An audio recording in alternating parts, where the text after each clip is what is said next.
Who the fuck is Hubris, and why do I need to kill them? The I'm in the fuck? spaceship fucking blurping, bro, out of my mind. I'm on Mars right now. Twat. That's like finding out that like slurm is made from giant worm people that shit it out, you know? Like, Like, he calls it splooge. Look, if a man can't live off a splooge, then what can a man live off of? Energy drinks? Energy drinks are made out of steam. Don't ask. No, I mean, but, like, you're not splooging, but, like, something did. not me looking up like what fruits are native to Australia. So you get some cock and some splooge, and you're good. You're just sitting there, like in the middle of the desert, and you can only find like one plum tree in like 10,000 miles or whatever. That's some Arabian Night shit. Squirt of it, and then it like supercharges you, and then you're like, Uh-huh. Take a Yeah. squirt of some plum with sausage. It's all right, man. I like Mio. I like Mio just as much as the next guy. last time we arrived at the ship, like we teleported the session before last from, I think, like survival mode of Luther is the way I described it, where he used his overload to like remove you all from what was going on because he was like near the point of death, if you will, and then not really mechanically those things, but like the way it would be like narratively described, I guess, because they're like we could have done court death and other stuff, but that didn't come up. So, nevertheless, as he's laying there unconscious, like it was like the end of last session, but like the session before last session, say where you guys like more or less stabilized him so he wouldn't die, but he was still unconscious. So now you guys kind of turned your efforts to awaken him, if you will, while Dr. Current is making Sergeant Hansen, this Draugr sanguine armored creature that attacked you in the alleyways, that was trying to kidnap Malik, that you guys killed, and then his body got teleported with you just because he was kind of wrapped up close to where Luther was, having done most of the damage, but there were some other things that affected Luther too. But the anatomy of this Sergeant Hansen has been enhanced by the hey kitty, and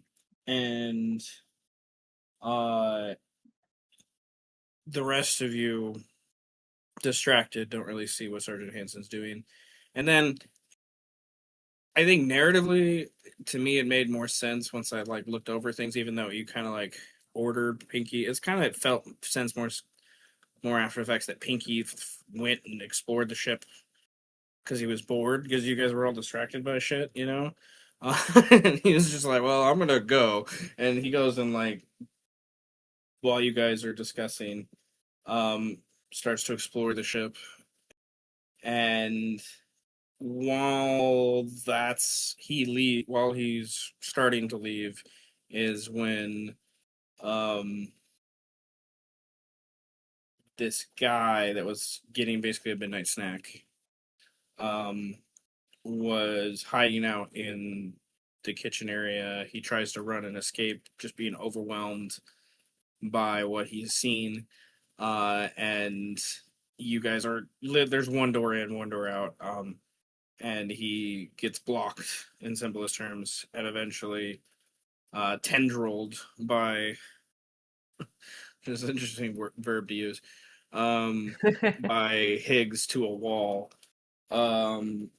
with some of his void magic, if you will, and this entangled escapee gets neutralized, like knocked unconscious, by the tendrils eventually, kind of choke holding him in simplest terms.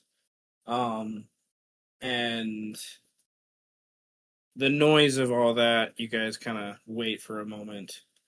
And eventually there's this thud that happens, but we kind of jump to Pinky for a while, a little bit, and he has investigated a good part of the ship, finds this guy listening to a Walkman, headphones on in the gym that wasn't disturbed by the noise.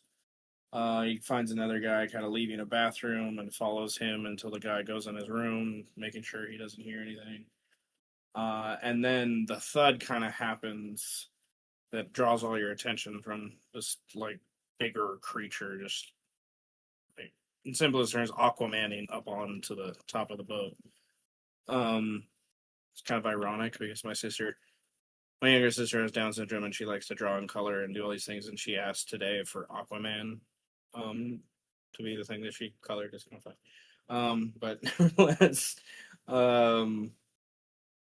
Pinky, this undead rat familiar thing that I've grown to love so much, decides more or less to ignore the thud for now, and he goes below deck and finds the hold that has these three larger, like, tanks, if you will. I don't know.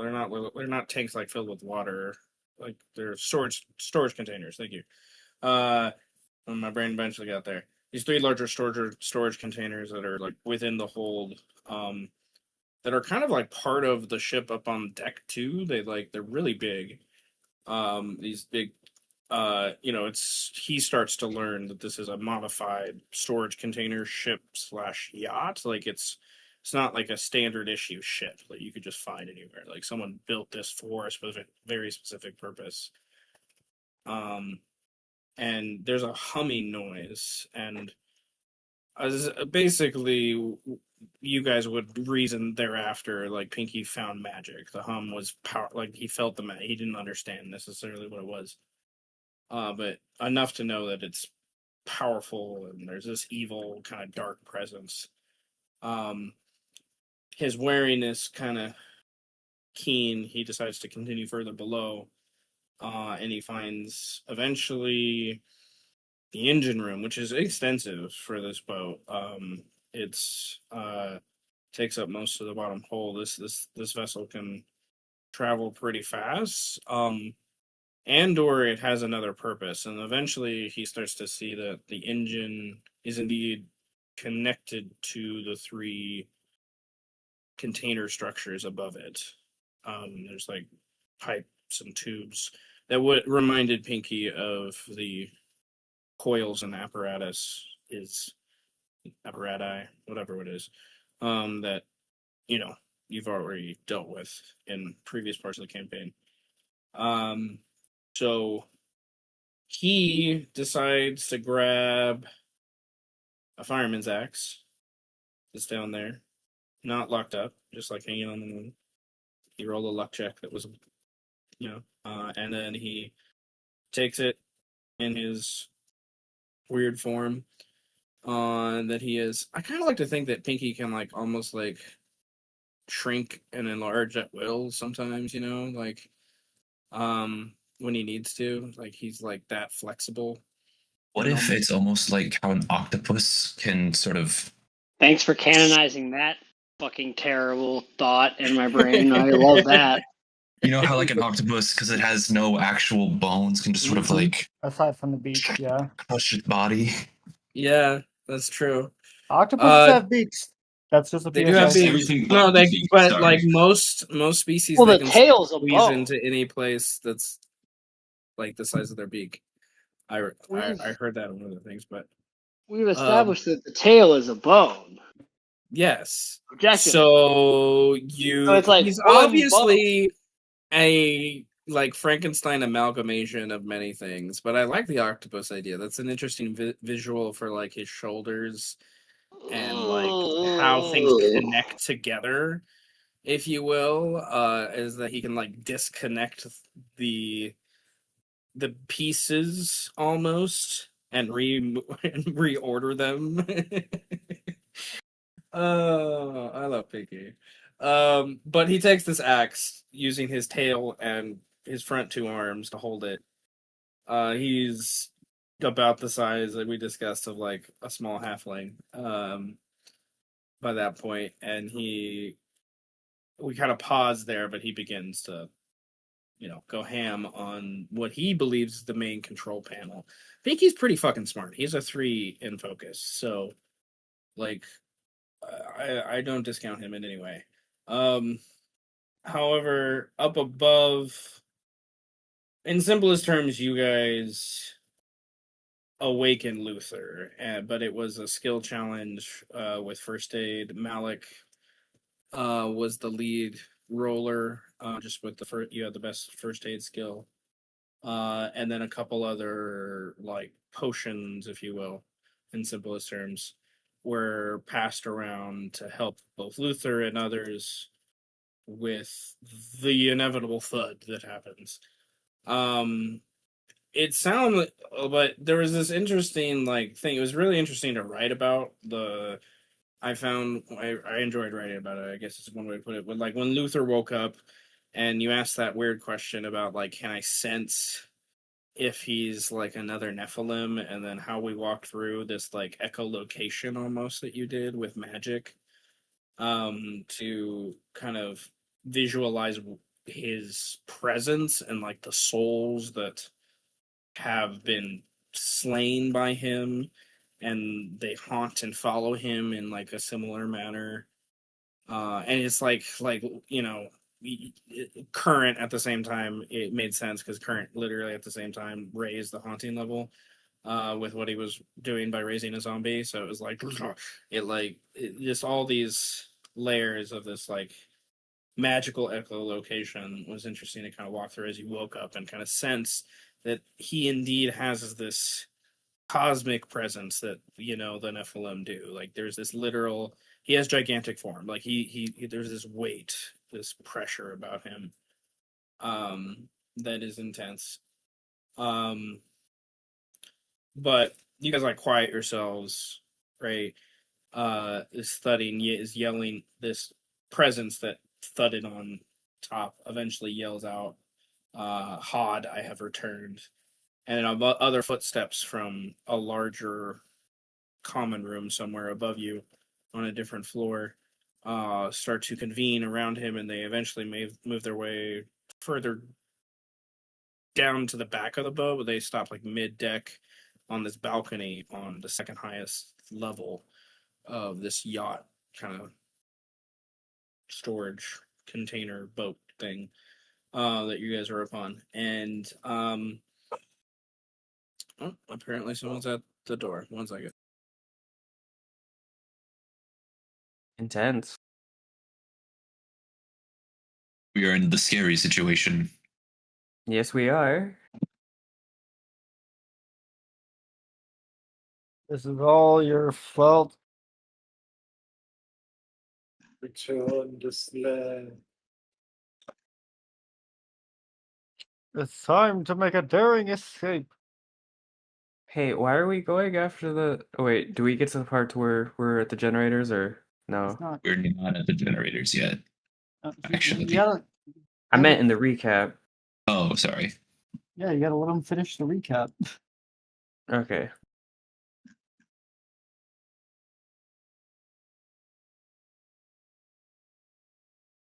Okay, Malik, you are currently being stabbed to death. How do you feel about this? Am I actually? No, but you could be. Oh, Would you I like could to be. be? Would you like to be? Go We for can it, arrange. Jimmy. We can arrange for that to happen. It Side would bet, be a you challenge. might be.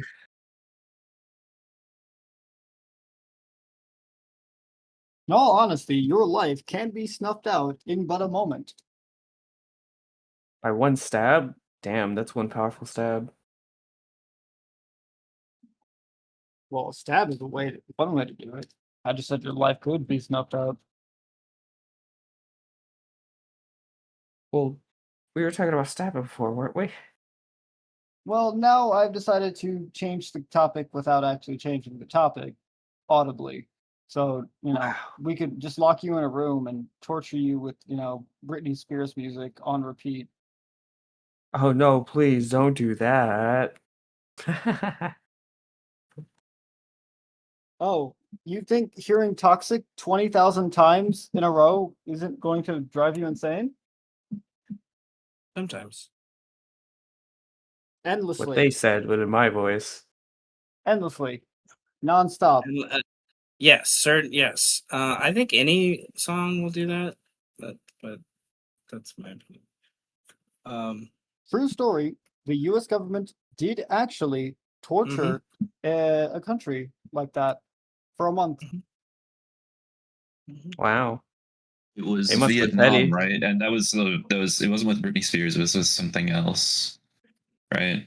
Yeah, I think so. I don't I believe it remember was metal exactly. music or rock, something in that genre. It's also like one of my childhood movies, Toy Soldiers. That's a throwback. Like where I was very young when this came out. I don't know, elementary school, middle school, something like that. But in the end, these two different types of toys fight each other. You have the humans versus the monsters in simplest terms, and the Just want to go human, home. yeah, the human guys find all the monster toys inside this kid's house, and they bring out boom boxes and start to play music to like annoy them and stuff. It's like one of their first attack moves. Is I don't know. You learn history, and I asked my dad about it, and then he told me what you just done, and I was like, oh, okay. The reference. Illusions are funny. Um, I think Tommy Lee Jones voiced the guy on the right. I'm pretty sure, but I could be wrong. Nevertheless, thudding. He walked away on a balcony mid deck.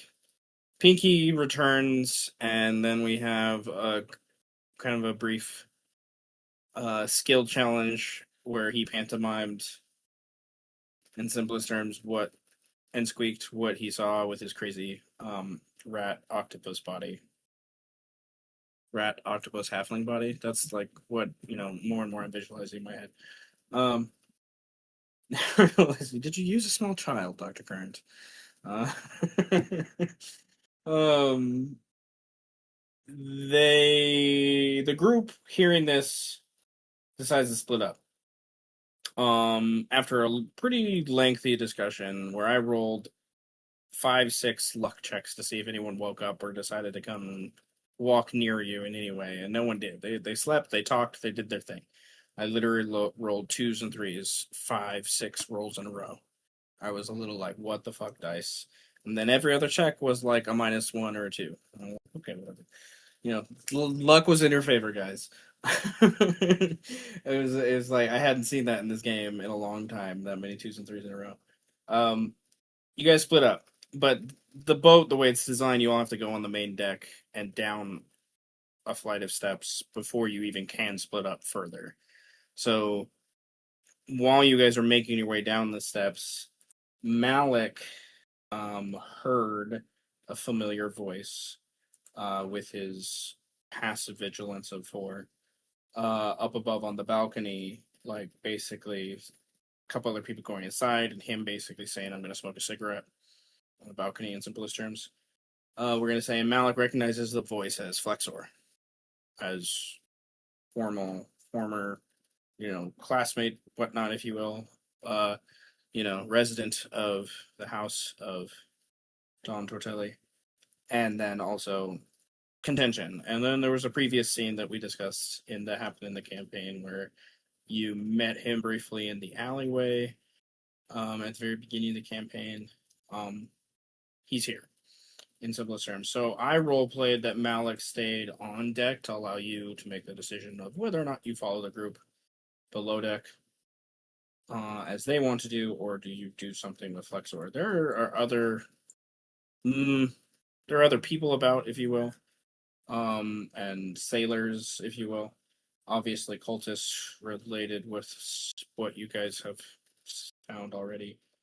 But the rest of the group heads below deck to the hold, where the magical humming that Pinky had found resides.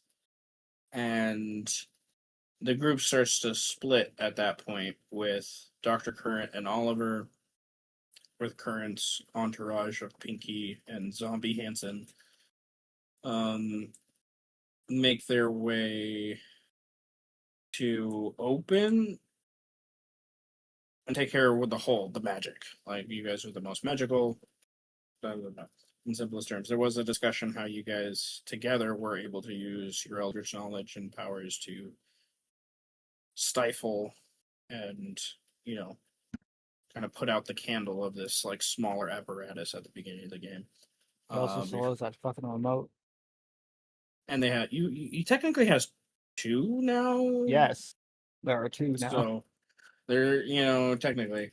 Whereas Luther and Siegfried were looking for the closest stairs, which weren't that far away, to head down to the engine room to finish what Pinky has started, in simplest terms, with the X. So the group is kind of splitting in three ways, but I think the first decision, because I didn't remember narrating towards the end, you guys are aware of someone hearing you below this deck, that there's another presence below deck that was going up these steps, and then your guys' just movement, in simplest terms, with the conversations and things that happened in those transitions, and the Zombie Hansen.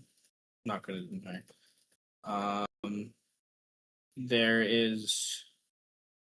He heard something like I rolled a luck check in simplest terms, for the ease of everything, and you guys hear these footsteps coming back down the steps. They're across on the other side of the ship between the hold and you all, where these containers are. So you have like the containers to kind of, they're alleyways, if you will, to hide between. But these containers are big. Like, they're not your average, 10 by 10 foot wide, 10 foot tall. They're much wider, and they're kind of placed in here parallel to the length of the boat.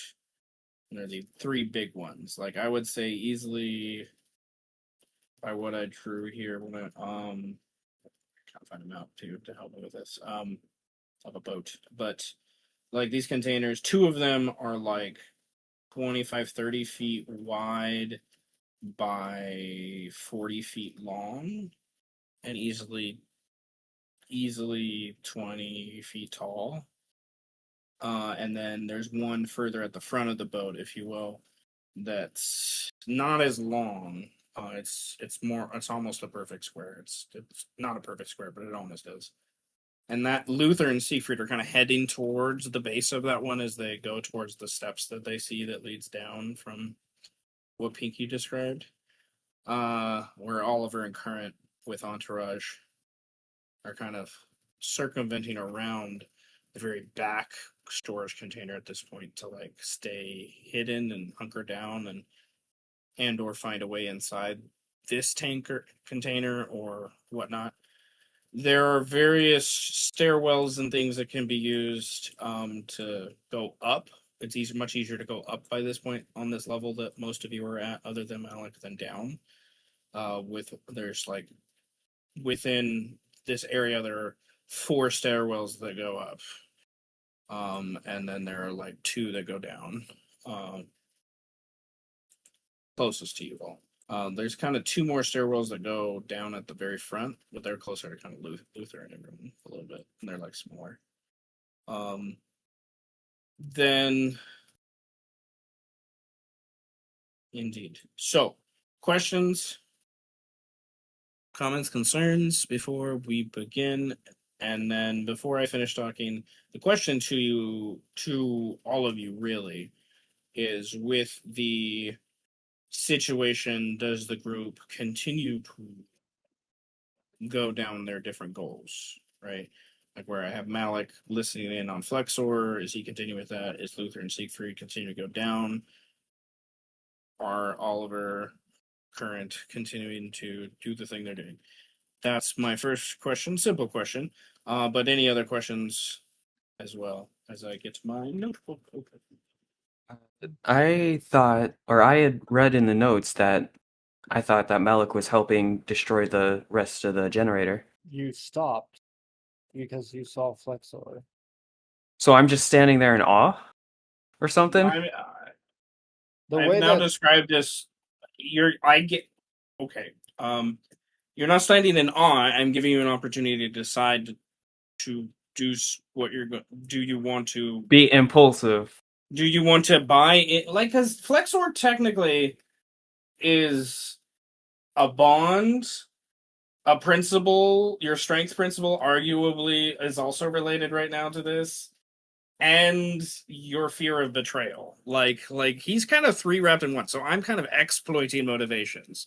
Do you give in to the exploit and potentially win out on some humanity and strain and stay here with Flexor and separate for yourself from the party? Or do you go down and stay with your party? You gave me three motivations to wrap this up in, pretty much. Damn it. So I kind of have to.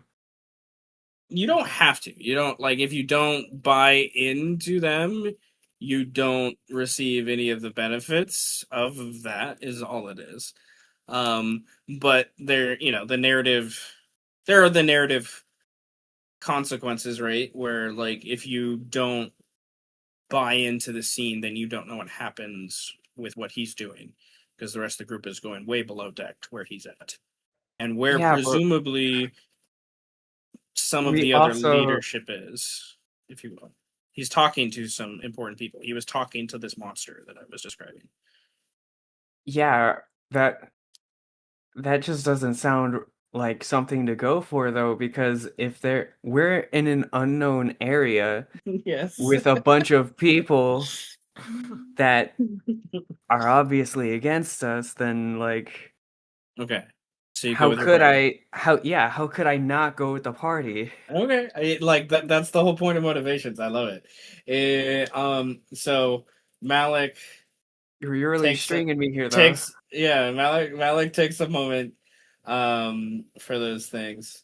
And I would like you to, for the fear, if you want to push the fear away that Flexor is here to betray you inadvertently or on purpose, then you need to, spend 2 spiritual or mental strain, or you can tick a mark next to your fear to start to turn betrayal more into a core dread.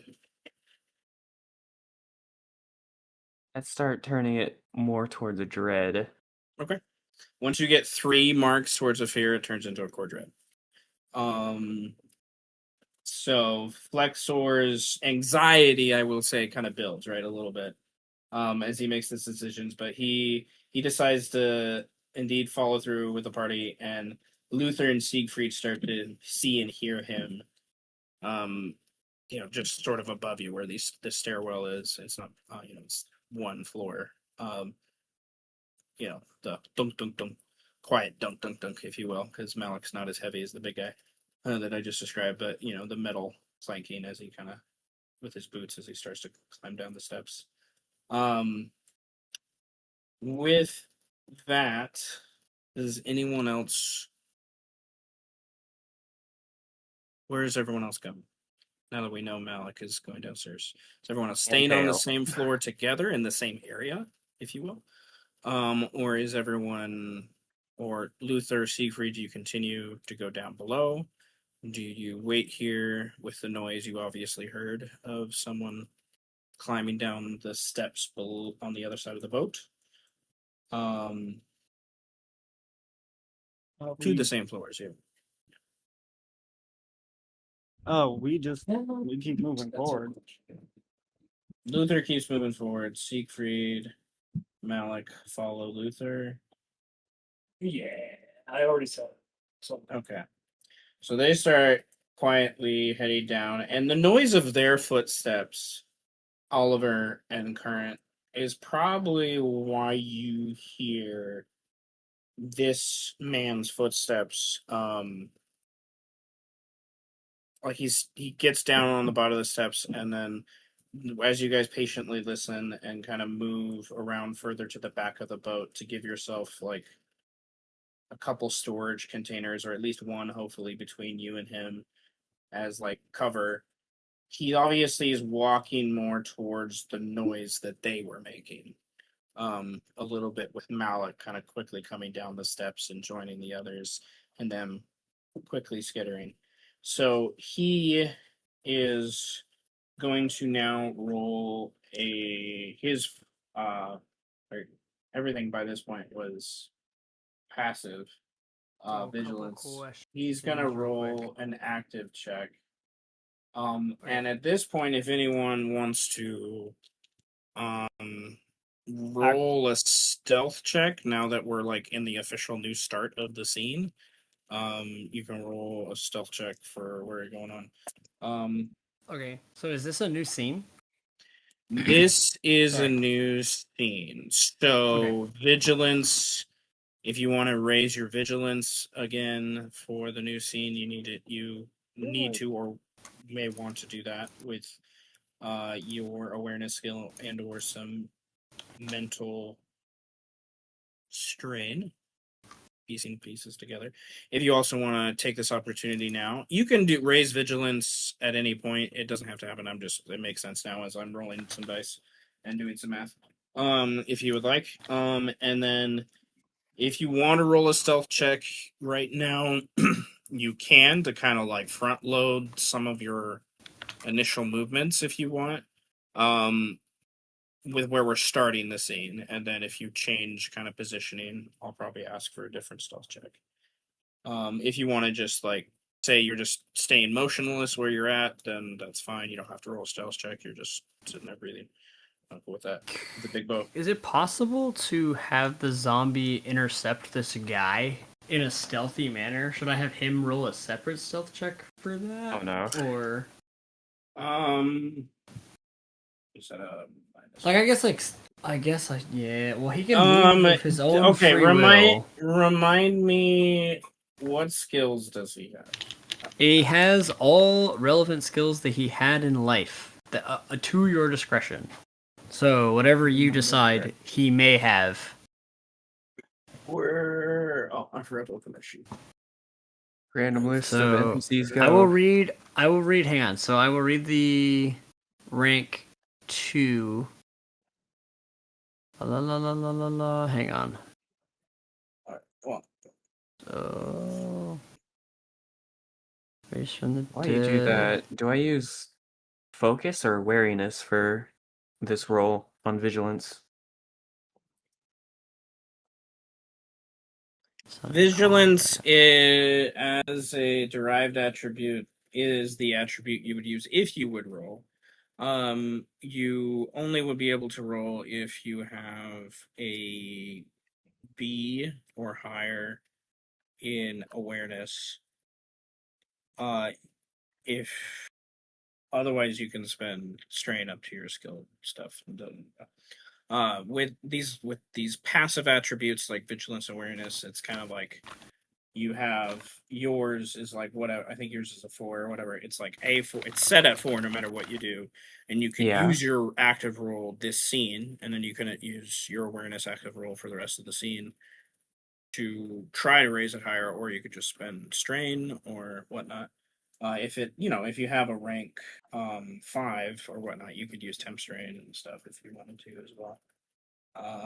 So wariness, however, is derived from empathy as the skill. If you could use empathy to manipulate wariness, but How do I get if you were to roll, you add your vigilance bonus or you add your wariness bonus. Like those are the bonuses because they get derived from 2 different stats to kind of sometimes make it better.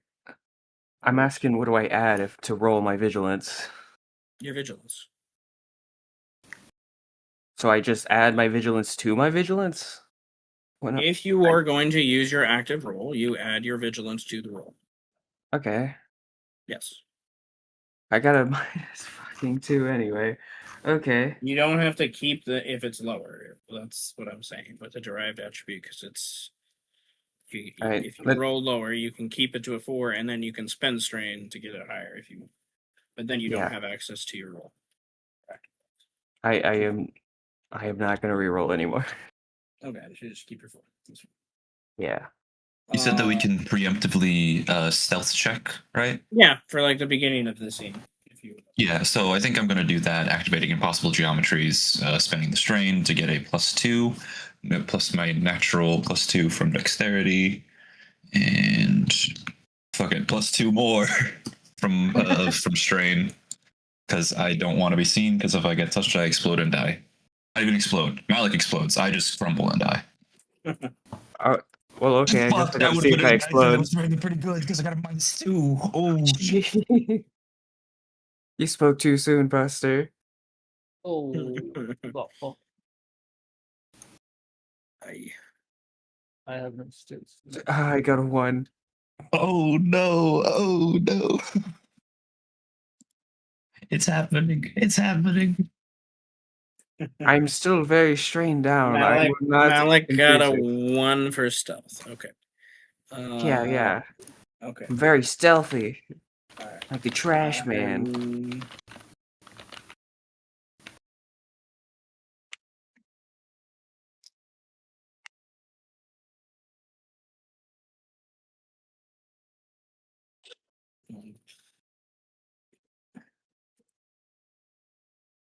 Hey, somebody got a positive. That's pretty okay for no stealth. Honestly, How many? I should roll mine. you got the same roll as me, even though I did +2, +2, +2. So yeah, that's pretty good. He's going to. I mean, yeah, it's with dexterity, but still, considering what you spent. Okay. And then all right. So I'll go down the line to make sure I have everyone. Dr. Current, what's your vigilance and or stealth? And or awareness if you want to change it from what's different.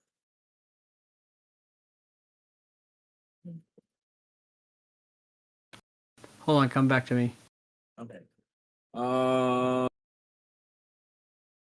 Oliver had a 4 stealth, and then is your vigilance different than what's on your sheet?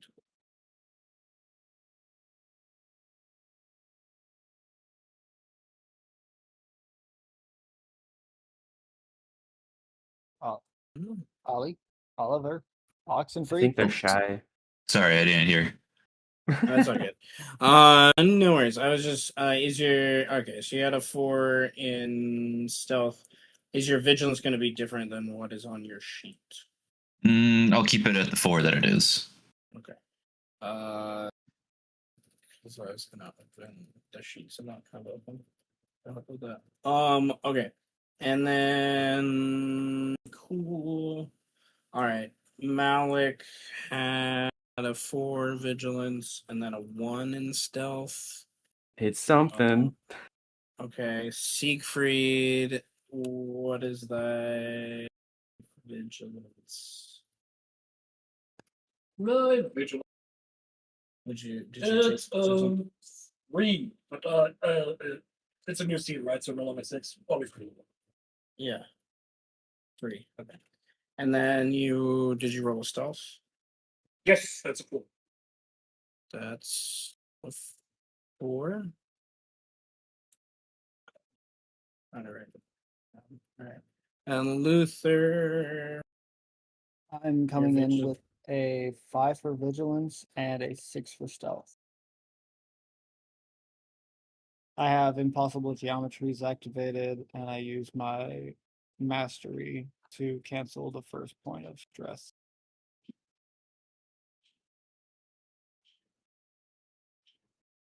All right.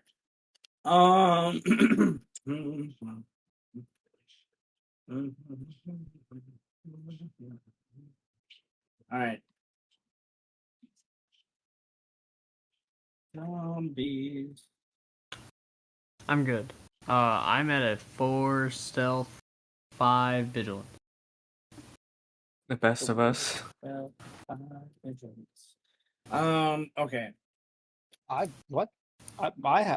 My are the best of us. What? The best of us. Okay.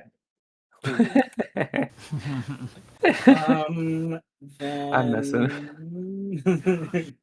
uh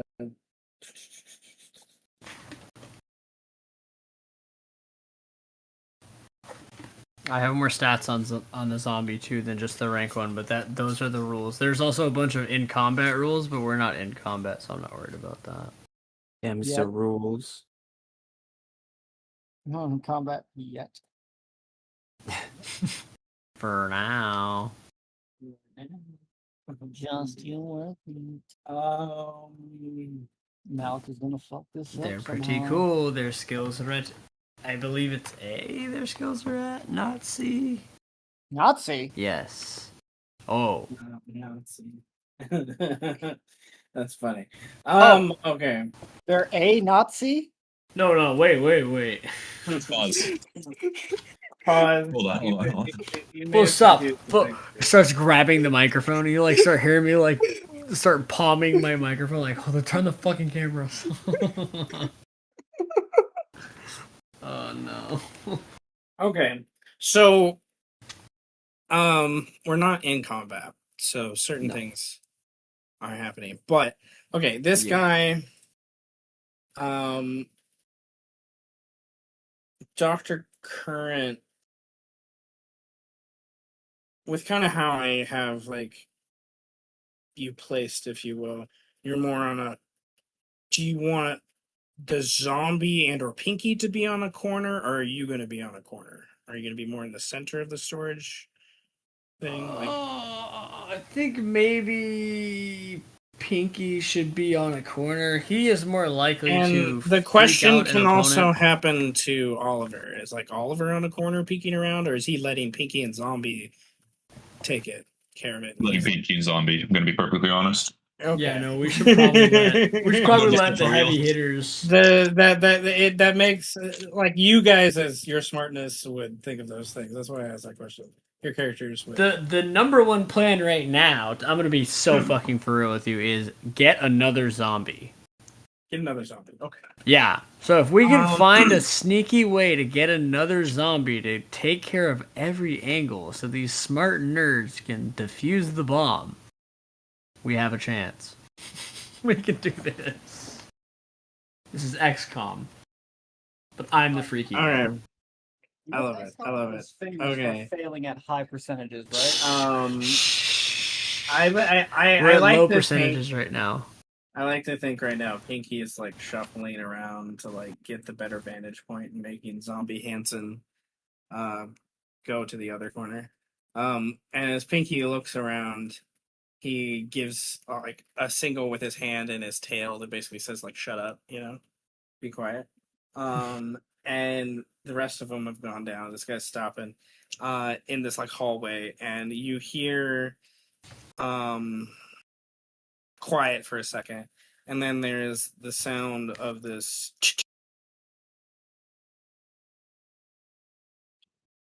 So loud they literally cut out.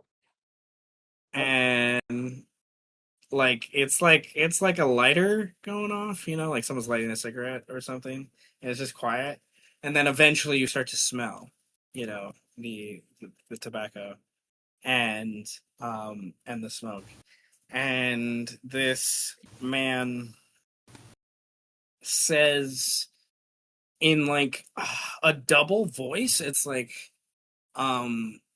he's saying words to you, and then like almost like a ventriloquist, he's like having this like noise like screech out as an undertone that sounds like a weird like void digital hawk like noise. It's like as he's saying these words I'm about to say that like go off 2 or 3 times, and he says,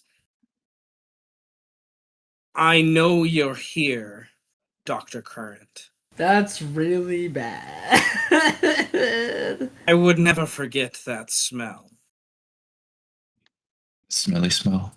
And there's obviously a pause. Is obviously a pause while he's taking another drag from the cigarette, and then you hear him, the footsteps, right, start to click, and they're moving towards you, sort of, and then they pause at the stairs that go up. You're pretty sure by what Pinky is like miming to you, sort of, and what you're hearing. And he has something in his hand that's made of metal that like does one little dink on the handrail of the stairwell that kind of helps you confirm that, and he unexpected play, Dr. Current. I thought you would have left the city by this point. But if you're here and Hansen is not, I have some questions. So please, you and your friends meet me upstairs. Otherwise, those that went downstairs, and the last like screech goes off at this point, will meet someone they probably don't want to. And down below you hear, and Luther and Malik and Siegfried get below, and they hear down on the same level this growling, monstrous, like guttural, like gurgly noise. It's like a warning from this beast thing that's down there. And Pinky gives you the look like, what the fuck? Like there was no beast down there. Like he's like, I told you the truth. Like he's giving you, that kind of vibe. Like what, and he gets all scared a little bit for those things. And then you hear the man start to walk up the stairs to go up to the main deck. And he leaves you guys down below here. And down below deck, before I go to Current and Oliver, Malik, Siegfried, and Luther, you get in this large engine room that has these other apparatuses that connect above you and weird pipes and tubes that siphon seawater. It's a machine in and of itself that does something more than just sail. Like the three of you don't know much more than that. Like other than it's obviously something horrendous like the apparatus, and it's churning, and there's mechanical noises, and then you start to hear the screeching from up above in the distance. That like sounds very, metallic reverberating from up above, like this resonance. And Malik and Siegfried and Luther, you start to see shadows about, and this is a big like hold, if you will, for the engine, about 30-40 feet away from you, and there's like a double layer to it. There's like this platform layer that wraps around all sides of it, and then there's like one bridge down the center of the mid deck of the boat, and then it leads down into most of where the machinery is that kind of resides more in you're below seawater by this point, to be sure. And you guys feel that pressure and everything, and then the shadows dart back kind of forth, and at first you think it's something that's like small that's darting back and forth, and then you guys start to realize that it's something that's growing, and it's like these limbs and the shadows and silhouettes of these limbs and this tail, this big enormous mawed big tooth head starting to grow in the shadows, and within those moments you start to hear the gurgle and the growl for those things. Gonna pause you guys right there. Current, Oliver, with the ones that have the information right now. What do you guys want to do? The rest of them would not hear much of what this man said, with the screeching and the growling and the sounds of the engine below. So they didn't roll high enough for most of them to do that. None of them did. I'm sorry to do that. So, but the rest, you guys, this guy's invited the party upstairs to have a conversation, or to face his monster below deck. I fucking don't know how to get. Oh, do we have like a radio or like a contact or do you? Is my question. You want that? Sounds like a luck check, because this has it. Like, I assume the cell has something. Do you have it on you after everything you've been through right now? Can I also make the luck check for that? Because I think a luck check is in order. Yes, because it's like, I think you guys would have some sort of radios. I don't think that, like, I think it would make sense with the cell to have those. Did you guys remember to grab them, and do you have them on you after being teleported and everything that's happened? Okay. Do we want to roll 2 individual ones or one? He rolled. Rolled. Have you rolled already? Yeah, you can roll an individual one. If everyone wants to roll a luck check right now to see if they have a radio on them, and if 2 of you get it, then yay. Hopefully you're both on the different level. Oh my Yeah, that's God. the funny part. Might as well. Might as well. Nope. Yes. Yes. On the same side of the boat. I will. On the same side of the boat. Wow, that's fucking useful. Wonderful. Fucking dropping to my knees, shaking, trembling, gonna piss my pants. All right. Stick with your move out. I'm going to. Well, kid. I'm gonna roll a universal one for both Pinky and Zombie. 1, was Pinky smart enough to remember? And 2, does the zombie have one on him? If my Hilarious. oh my That would be God. actually That would be really interesting. Did the zombie have one on? Yes. Of course. Pinky Okay. is smarter than you. So Pinky, from somewhere, you probably don't want to know where he was keeping this. From an orifice. From an orifice somewhere, he pulls out a somewhat, like, greasy, and like, it feels like it's like a really greasy, and it God. like radio, and he uses his like weird tail like bone thing, and it like points out, and he like is ready to turn it on. Is kind of the vibe it handed to you. I think there's a moment where he pulls it out, and like me and Oliver are probably like freaking out. Like, I mean, what do we do? What do we do, patting Brian? each other down. we're just like, bro, somebody has to have it. Like, we're just thinking, and it's like we look over, and We have the radio. No, we don't have the radio. We brought away to a meeting. the rat. We look over, and the rat just has it. And there's a moment where I think we both look at each other and just. I think both of us are starting to realize how useful this Pinky magic is. is. Yeah. We're both like, oh my God. Like, I think we're both starting to realize, like, how dangerous the creature this is. We're like, You're also, both of you are relatively close to a few sets of stairs that lead directly down. They're the opposite side of the boat where the other 3 went down.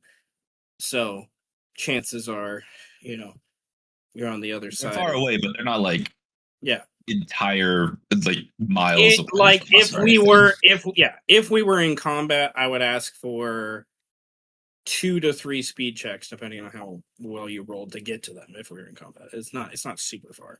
It's 2 areas is the gist. They're a couple rooms over. Yeah. It's a floor and then like a 40-foot run in some of those rooms. But at least we have this. You have radio. Okay, so can inform us about the man trying to expose his below deck monster to us? Yeah, I take the radio from my rat. I look at Oliver, and I look at my rat, and I say, Pinky, Pinky, cover your ears, Pinky, do it. All of them. All of your ears. Every year. Every single ear that you have, cover them. Okay, he covers them. Okay, you're so fucking lucky. You're so fucking lucky. Imagine today's the day you got saved by a gross, undead, child, large dog rat. I don't even Come know in. Shut up. Shut up. Breaker, come in. Hello? Hello? Hello? Who has? Well, you both have a radio, so I'm gonna say it's a little more clear on Eros's because you got the two. Yeah, it's a little more clear at first on Eros's before you hear it on. Yeah, I did too. Yeah. On those ones. So, and then with Luther's 5 in vigilance, he's pretty quick to, I imagine, like grab at it. Question, and this is for the purpose of my enigmas. Did my 6 in stealth succeed against anything? Your 6 in stealth? Yes. Okay, so then I have 1. With only Yes, 1 success, because I get Malik, no. So no, it's yeah, like you're- Malik, no. I just need to know for my They enigmas. can't because see me, guys. Every time no, I Standing you, behind a you- pole. check, I you get succeeded in your stealth with the 6. No one else succeeded with their stealth. So 1. Lovely. Why is the giant man succeeding in stealth? I don't know. it's But he hilarious. You're a bugbear. Like I like to think you're also coming down last through the stairs too, so it's part of it. But that's hilarious. Okay. Okay, So you hear the garbled, static. So okay, he pulls out the radio. Copy. What is it? Over. Position has been, how you say, temporarily impacted. There are multiple enigmas who know where we are and who we are. Well, at least who I am. But I'm assuming if they knew who I am, they knew who some of us are. This may not be a safe comm. And I may have just given all of our information to the enemy.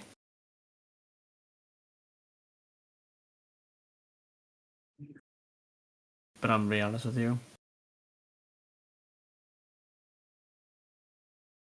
This radio smells terrible. 2 things start to happen while you're Copy. speaking. While Current is speaking, that you guys hear throughout the boat. Those of you, Pinky, Current, Oliver, Zombie Hansen, all of you, like almost simultaneously, like your heads go up because you hear more footsteps above on the main deck gathering. Yep. And then below deck, you guys, Luther, Malik, Siegfried, I imagine you guys like get yourself more squarely away from the stairs so you're not in like a precarious position. And you move kind of closer to the front room that Pinky obviously ransacked from the sparks and smoke you're smelling, which is completely opposite to where the monster seems to be growing in the shadows, if you will. And it kind of jumps up on the midway, like, bridge that's down here in this engine room. And you guys, with the very, very pale, broken kind of electric light, you see a something akin to a swamp monster crocodile thing, but like the way it's put together, it makes you think it's like made of almost like oil slick and like ooze. It's like drenching off of it in some ways, and and like it, you also see, I think Luther and Malik, who had the higher vigilance. 4 and 5. You guys see, its tail flopping back, large lizard-looking tail. It like flings this like ooze back and forth on the walls, and it's just like sludge that just. It's kind of ironic considering where our conversation started today. And the like at the base of its tail where it would like connect to its legs and butt area, just above on its spine, one of the tubes that Pinky described that connects to the holds above is like obviously connected to its back and moving with him as he kind of slithers and things like that. Great. The below deck monster is covered in spooge. Oh, hey, did I come in? Did I mention there is, in fact, a monster down there? We are receiving information that we are. It's like the radio going out. Current, shut up. We know. We are being assaulted by. I think maybe we should. What's the plan? Plan B? Plan C? Give up, give in, meet up later. We have a plan? Technically. I imagine Luther is like turning down the volume on the radio. Okay. I also like to think the impossible geometries helps muffle things. Oh yes. But yes. Even so, he's like, oh my god, shut up right now. Yeah. Just like, hello, are you... But really what he's hearing is, hello, are you listening? There is a monster down there. He is trying to kill you. We've been invited down here. He's like screaming into the radio. As you guys are talking, more movement kind of develops, and the footsteps above that Oliver and Current hear are splitting up above deck, and you hear some orders being given from the man who spoke to you. And basically some muffled idea, I think, from Oliver Oliver and Current, yeah, 4 and 5, yeah. You would hear some muffled idea about him, like, give them a moment to decide, is kind of the general vibe of most of what he's talking about. But, gathering, they're waking up people that were asleep in the barracks in simplest terms and organizing them and, like, whatever they're doing. And then you guys are further near the back, Oliver and Current, and there's a group of stairwells like I described, and there's one that leads down to here, then also goes up to the very back crow's nest area that I described last session. Up above in that crow's nest area, on the main deck, you can get up to that crow's nest area with like a ladder, and then these stairs go down. Like there are men gathering there, like right. So they're basically trying to flank you guys on two sides.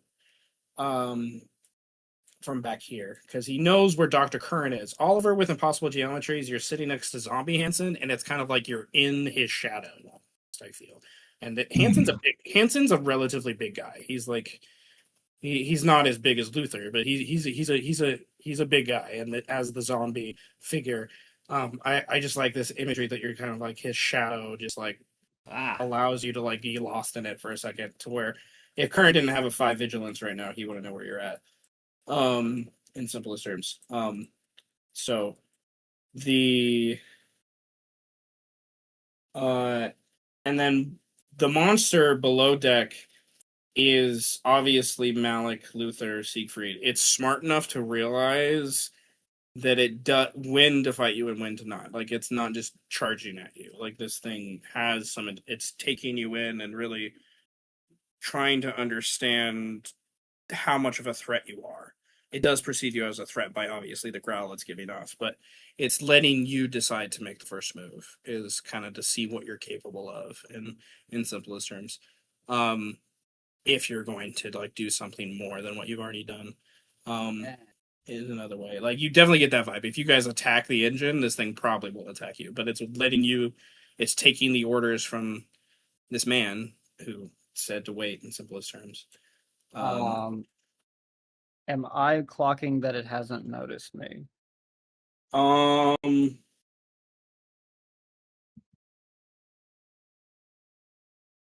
Because I'm assuming that this is what my stealth succeeded against. Yes. Well, actually, both actually. Like, against if the man would have decided to come down, which I rolled a different check for that, but he heard Malik come down below deck, and then he smelt Dr. Grant. He in simplest terms. Current, take a breath. But yeah, if he would have Sorry. come down below deck, the other guy wouldn't have seen you. He would have seen Malik and or Siegfried first. And then this guy is clocking Malik, I would say, this creature. Okay. Siegfried is there, but it's obviously paying a little more attention to Malik. With just, I don't know, like, Malik is a little more well known to this side of the Oh, world. damn it. With the things you've been involved in with Orpheus, I think like he recognizes those relationships. Where Siegfried, I haven't rolled this guy's luck check. Does he know you as the singer? Nope. He got a 0, so he doesn't know Siegfried as the singer. Crazy. That's hilarious. So, as they're gathering, you guys know you have, especially Oliver and Current, you have moments before they're coming. They're giving you a moment to decide what to do before more people come down, led by this man who will, as patience will eventually wear out from his invitation to have a conversation. And, yeah, and then the others, you guys know that if you stay down, your welcome is tenuous on how quickly you want to turn around and go back up, right? For Luther and Malik and Siegfried. So what do you guys want to do in these few moments that you have before the NPCs make their own decisions? Luther is going to obviously whisper only enough so that Malik and Siegfried can hear. You two go back up. Just leave me here. It hasn't noticed me yet. Don't argue And with when me it either. inevitably does, Don't. I am argue going to with argue. me. You're going to leave the other But- two to be surrounded. I can handle myself. I'm gonna try and tug their arm and like lead them up and go with Luther's plan. Siegfried, just trust me. Please. Come if on. you die, We were invited I'm going up. to haunt Let's you go. eventually. Fight. Coming. Siegfried, please. Go help the others. Fine. Just don't die.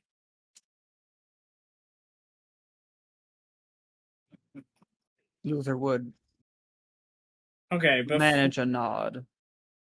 And okay. Hey. Promise it. promise. It's an enemy.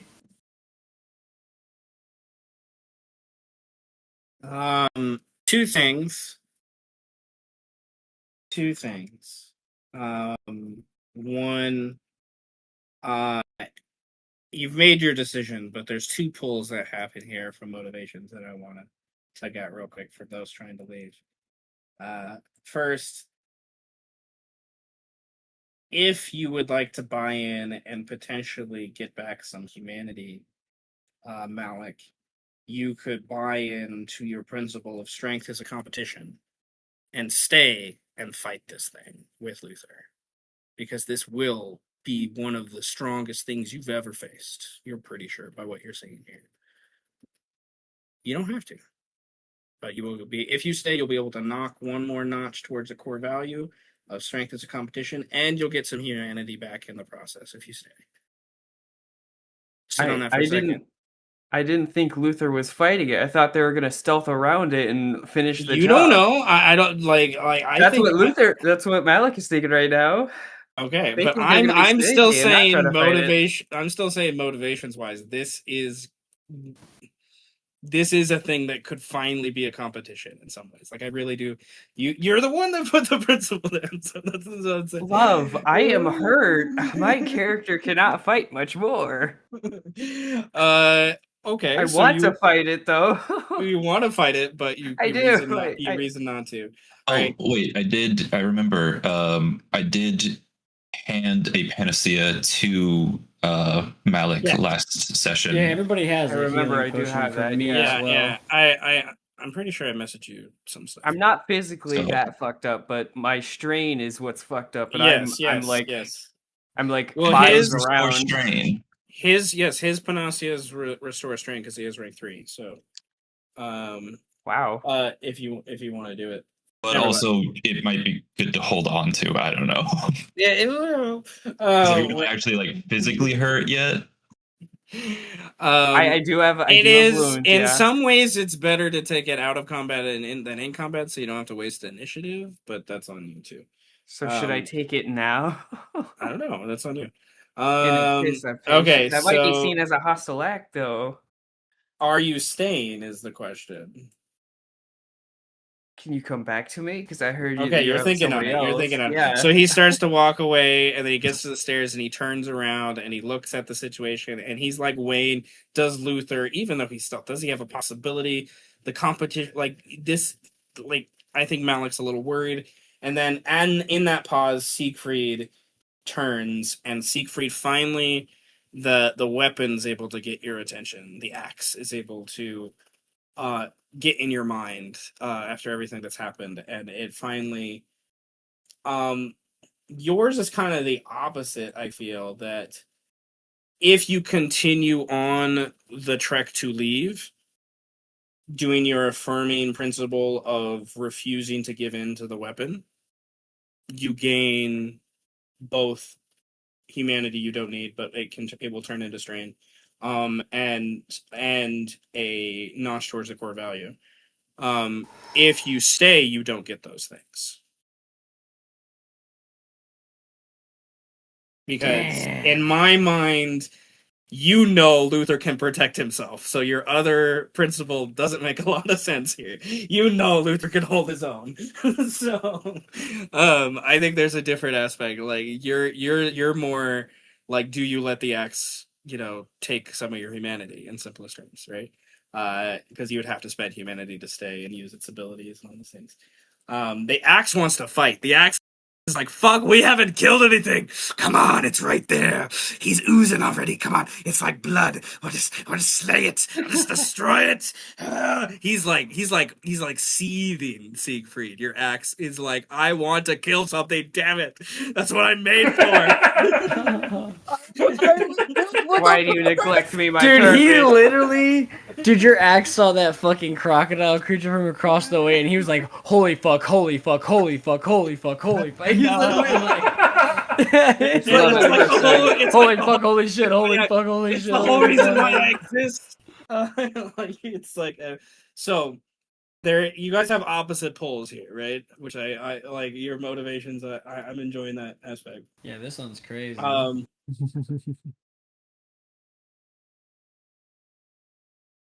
It would be pretty awesome, though. Mm-hmm. It would be pretty awesome. I'm like, it's on you. Do you take this pause at the steps? You look at the monster. You lose track of Luther because he's like hidden in the shadows, and you're like, he has the jump, right? Like you guys, whatever he's gonna do, he can be hidden. He can take care of things. Whatever he's gonna do, like, but do you help with that distraction? Do you fight it? I love when you. At the very beginning of the game, He when told you had us to go, though. I know he told you to go. So He's relying on stealth. there's other complications that can arise from it. I love it. My brain trembles. I love it. Well, think on it again. I'm gonna go to. I have Luther's isn't activated yet. With what's going on, but Oliver. Fuck. Oliver has one activated. And Would it be wrong to flip a coin? if you think you're carrying, if you want to do that, that's on you. I've done worse. We have done worse. If you want to roll a luck check, you could do a luck check. That's essentially the same idea. I'm fine with that. But Oliver has a motivation that's activated right now. That you could your last notch on I must understand, I need answers. Ooh, the estranging bond. Oh. You could get a crap ton of strain and gain and turn that into your first core value, I'm sorry. And by going upstairs and talking to this man and learning what he knows, because Gotta go upstairs. like he does, but you look at Dr. Current, and Dr. Current, none of your motivate, like I don't have a specific one I'm looking at right now that I could say in this current situation. Oh no, he's the neutral party. Dr. Current and Luther are kind of neutral party right now with what they're doing. That's fucking bad. That's really bad. So, like Dr. Current, like I could maybe push it a little bit on one, but I don't think there's enough push there. You could, but if you want to argue it, I'll give into the push on what is mankind but another toy. That's what he's doing. Yeah, like he's trying to use us for something. Like, and that, okay, I could learn that manipulation to my own advantage, right? I don't know if you want to push that far into the... In D&D, we call this neutral evil, everyone. Yeah. This is fucked up. Like, this feels awesome. Like, wait. Like Oliver's gonna go upstairs to like learn truth, learn answers, figure out like more about what the book means. All this, you're going up there to be like, what more fucked up shit can I get from this guy? Like, I could argue that one a little bit. That's the only one that I think I could argue right now. Maybe the basics of life, but that one's very broad, so it's kind of like we have to come up with a specific. No, I think the basics of life here is not like relevant. This isn't like More a karma biological. situation. Yeah, this isn't like a biological or like a karmic thing. It's not like it's so the mankind one, it's an estranging principle, so a decent amount of strain that could come back and a notch towards making that another core value. Mm-hmm. So exploitations, they're so much fun. I enjoy this part of the system very much. Okay, so people are gathering. You have moments before they're gonna start acting for you, but like make their own actions, I should say, not acting for you. For those things, then you guys will have to respond. So what do we do? Now, agree. You don't. We're going upstairs. You weren't asked to make that roll. You don't have to make it official. You seem very insistent on facing the thing alone. Who said I'm facing it? I have not... I'm exploiting motivations. That's what I'm doing. Thank you, Luther. I love you. I did not once say I am going to fight this thing. I did not say I'm going to touch it or interact with it. I just said it has not clocked me. Go help the others. The original goal down here was to destroy the engine so this boat can't. You basically are trying to sink the boat, if I'm understanding correctly. So yes. Okay. So you guys, do you give in to your other lowly motivations, or do you take the moral high ground? How dare you? Not despite you. Can I just say, I think we're set in our ways over here on this side of the table. That's funny. You know what? Maybe I will fight it. Yeah, I'm going up. Siegfried goes up the stairs. Okay. Yeah. Hi, let's go, Siegfried. Okay, so Siegfried. But it's obvious for the moment that he's struggling. Yes, I love it. Siegfried, you can put another notch next to your affirming value of the refusing the murderous spirit, and you can. That's free. It's affirming, so you can gain. Okay, your spiritual strain. Yes, you can top out your spiritual strain. You have one missing. if you would like. From you normally get 3 humanity, but you have nowhere else to put it. So, so you're good. And there is a rule I read in the book last week while we were talking that when you get if your humanity, he has it's in a weird place, but if your humanity is max, for every 2 humanity you gain above max, you can gain 1 strain. Is what's in the Wow. book. Yeah. Willpower, huh? Of your choice. So he's able to kind of settle himself and whatnot. Okay. Can I get 10 strain then or something?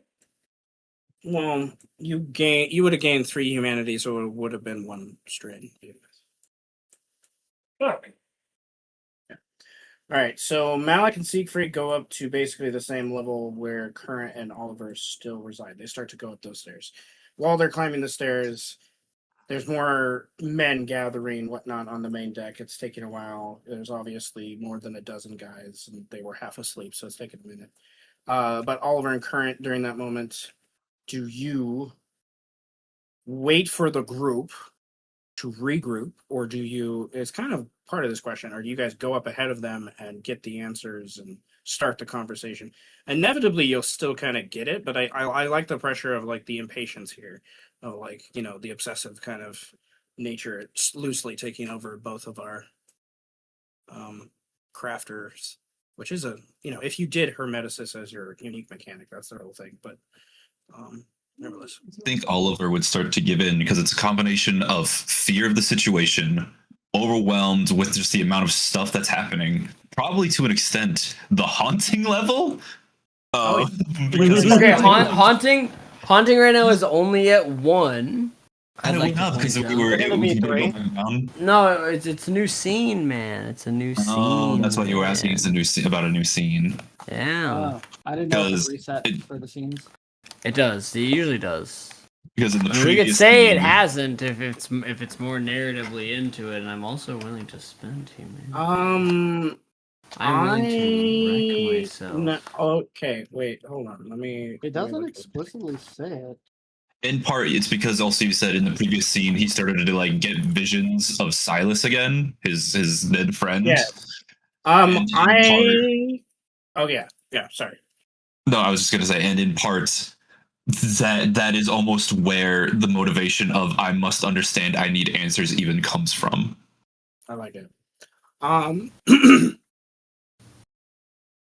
Because of reasons you don't understand yet, the haunting level is 2. Okay, sick. Medium. Well, I just assume that it breaks every time. It doesn't say, but I assume it breaks. Okay, if it doesn't say it does, Yeah, it's then not explicit. It doesn't say it explicitly. it is. It's not explicit. Let me check the book. I'm Yeah, looking at the The page for it. book. Page 157. Yeah, but there's another reason why it would be 2. At least one more reason why it would be 2. Okay. So while you look that up, okay. So both of you, okay, going upstairs. The question I have is, do Oliver and Okay. Current go up the closest set of stairs, which would bring them to the crow's nest, which area, quote unquote, kind of also where the anchor is, now that I look at the map again. And potentially have people around you, or would you go more to the set of stairs that are in the mid part of the boat that is kind of where this guy walked up in the first place?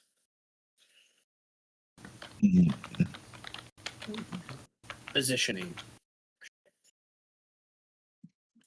I'm thinking that Oliver would still go for the crow's nest one because it's still in the area that he was talking about.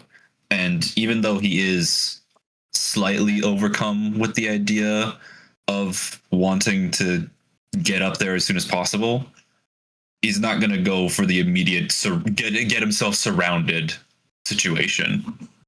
Yeah. Okay.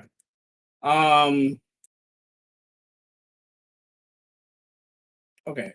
Dr. Current, do you follow Oliver, or do you... Let's say, can we do it? Yeah, I was gonna say I have a break. I think where I would like to propose something to you. And what as you look at that real quick, like it Yeah. with the way most boats are designed and the way this map is working, there is on both sides of the boat. There is a set of stairwells. So like one of you could go up the left one and one of you could go up the right one. If that makes sense. Okay. So, I have this funky little fear that I just added. Okay. And I'd like to. I feel like I see a need to. This might just be me trying to make this character crazy or whatever, but I see a need to exploit this, seeing a younger man in the same position as me, itching to find, like, power. Like, I see it in his eyes, like, oh, fuck, like, I need to... Like, I've been all... Like, as soon as I even pitched it to him, like, he was out the door. Like, he was like, oh, yeah. On. So it's like, does Current freeze a little bit, kind of thinking, like, oh, fuck, maybe... You know? Like, maybe if we go, like, he's gonna go, but maybe, you know, he sees, like, this going kind of bad on, you know, like, we might lose some of ourself along the way here. Okay. And now knowing that the haunting level never fucking goes down, or it's at 2. What's that too? You know, knowing now that it's at 2 for the moment, but whatever Maybe that there's- entails. Maybe something else going on. Yeah, Okay. yeah. Well, if you want to confront your fear, you have to spend strain. Otherwise, you will succumb to your fear and get a situational penalty on all checks that are deemed appropriate for this fear. Okay, it's like 2 mental or spiritual? 2 mental or spiritual strain to confront it. Okay. Yes. So when you we confront see it Dr. 3 times, Curran, like, freeze a little bit yeah. and then follow. So yeah, put a little notch next to it, that you've confronted it. If we don't do a bonder principle for me, this is probably better than that. I would take that for this maybe. Okay, instead. that makes sense. Yeah. I like that. Okay. So, and for fears, it's 3, not 5. Oh, it's 3, not 5. Okay. And there's technically, I don't know if I want to do it that way, but there's technically like 2 hash marks, but that's okay. All right. The Oliver. So you kind of follow Oliver. Yeah. Because the fear kind of says, no, I want to make sure this young man maybe isn't doing this alone like I did. Yeah, like, at least if I lose myself, maybe this young man won't lose himself along the way. Okay. Pinky climbs on the back of Zombie Hansen and they follow you as well. And we now... Okay. And then Malik and Siegfried, they come up to the next level that they just left. And kind of like simultaneously as you guys are climbing the stairs.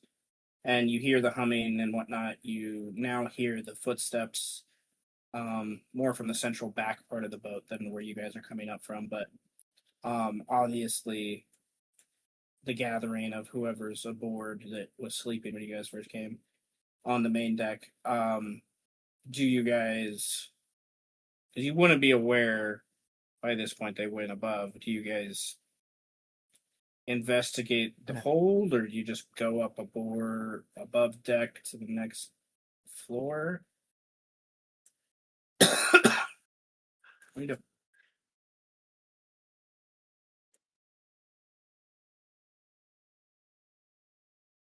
Malik Seaford. That's it. Yeah. Did they not tell us where to go? They said come on the main deck, right?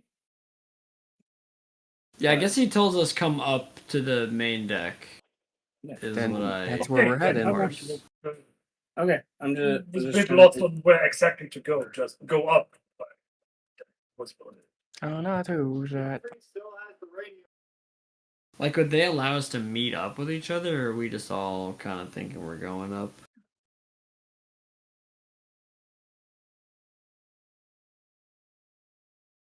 Well, Ooh. There is no God. Oh, he's back. All right. So, Surprises. Oh no, he's back. There's no Alright. God. There was no God for a minute. all right. So everyone's going up on the main deck, if you will, while Luther stays below in the darkness. There's this creature that, for the moment, seems unaware of Luther. There's these like weird tanker things and pipes and tubes and different things, that easily I could see the impossible geometries is helping you kind of, bend into to hide your presence. What does Luther do? You are pretty close to the sparks and smoke from Pinky's aforementioned tirade.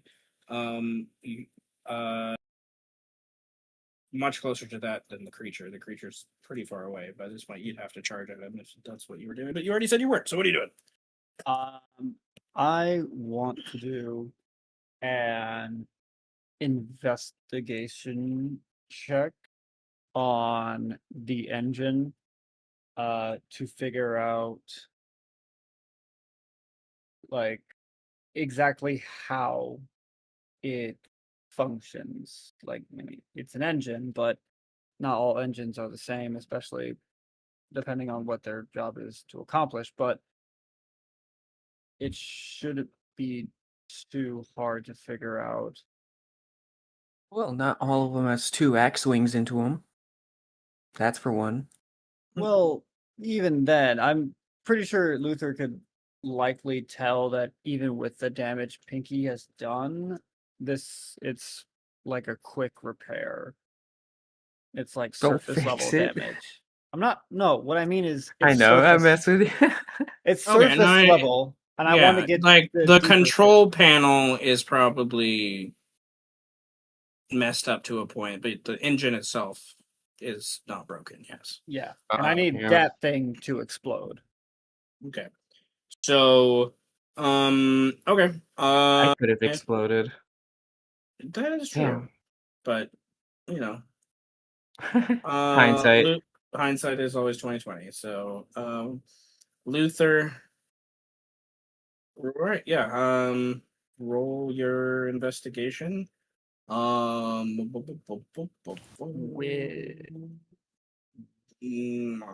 This is with focus or perception. Yours are the same, so it doesn't matter. Yeah.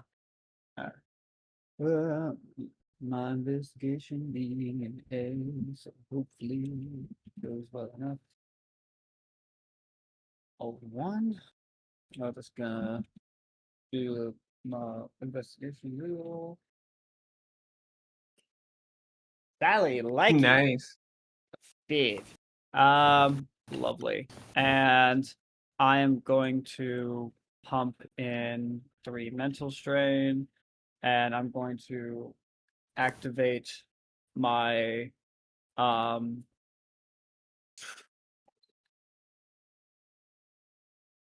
yeah, I'll activate.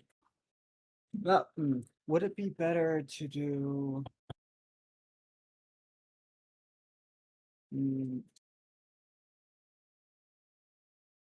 Because I'll be coming in with an 8 just without a motivation, which I think would be pretty good. But can I argue that that by destroying this engine, I'd be protecting those who can't protect themselves, considering the circumstances. A very grand way. Still think it's funny we got the same thing. Go forward. I know, right? Yeah. Yeah. Okay. I can see that. Yeah. So, because I want to save leaving nothing to chance since that's a 2d3. So, okay, a 9. So I'll come in at a 9 then. Still pretty good. That's still pretty good. Indeed. Okay. Um.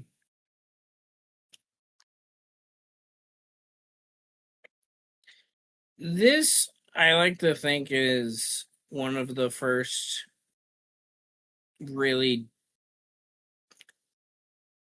like the 80s, 70s, 80s. I think a really big part of the 80s was like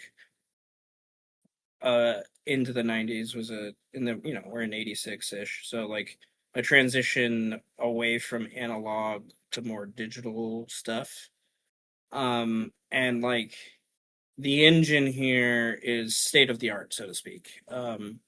Like it's years ahead of where most things you've seen would be.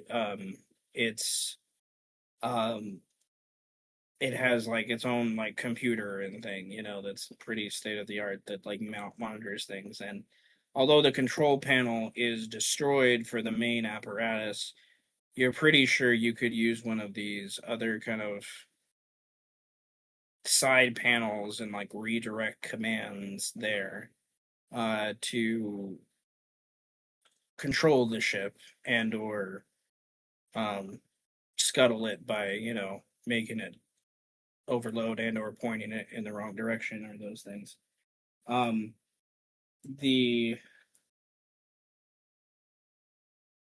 9, or the 9 you're getting here, with your strain and everything, allow like above the 5 allows you to, I think, see the repercussions of your motivation, like see like the outcome of how that motivation really plays into this.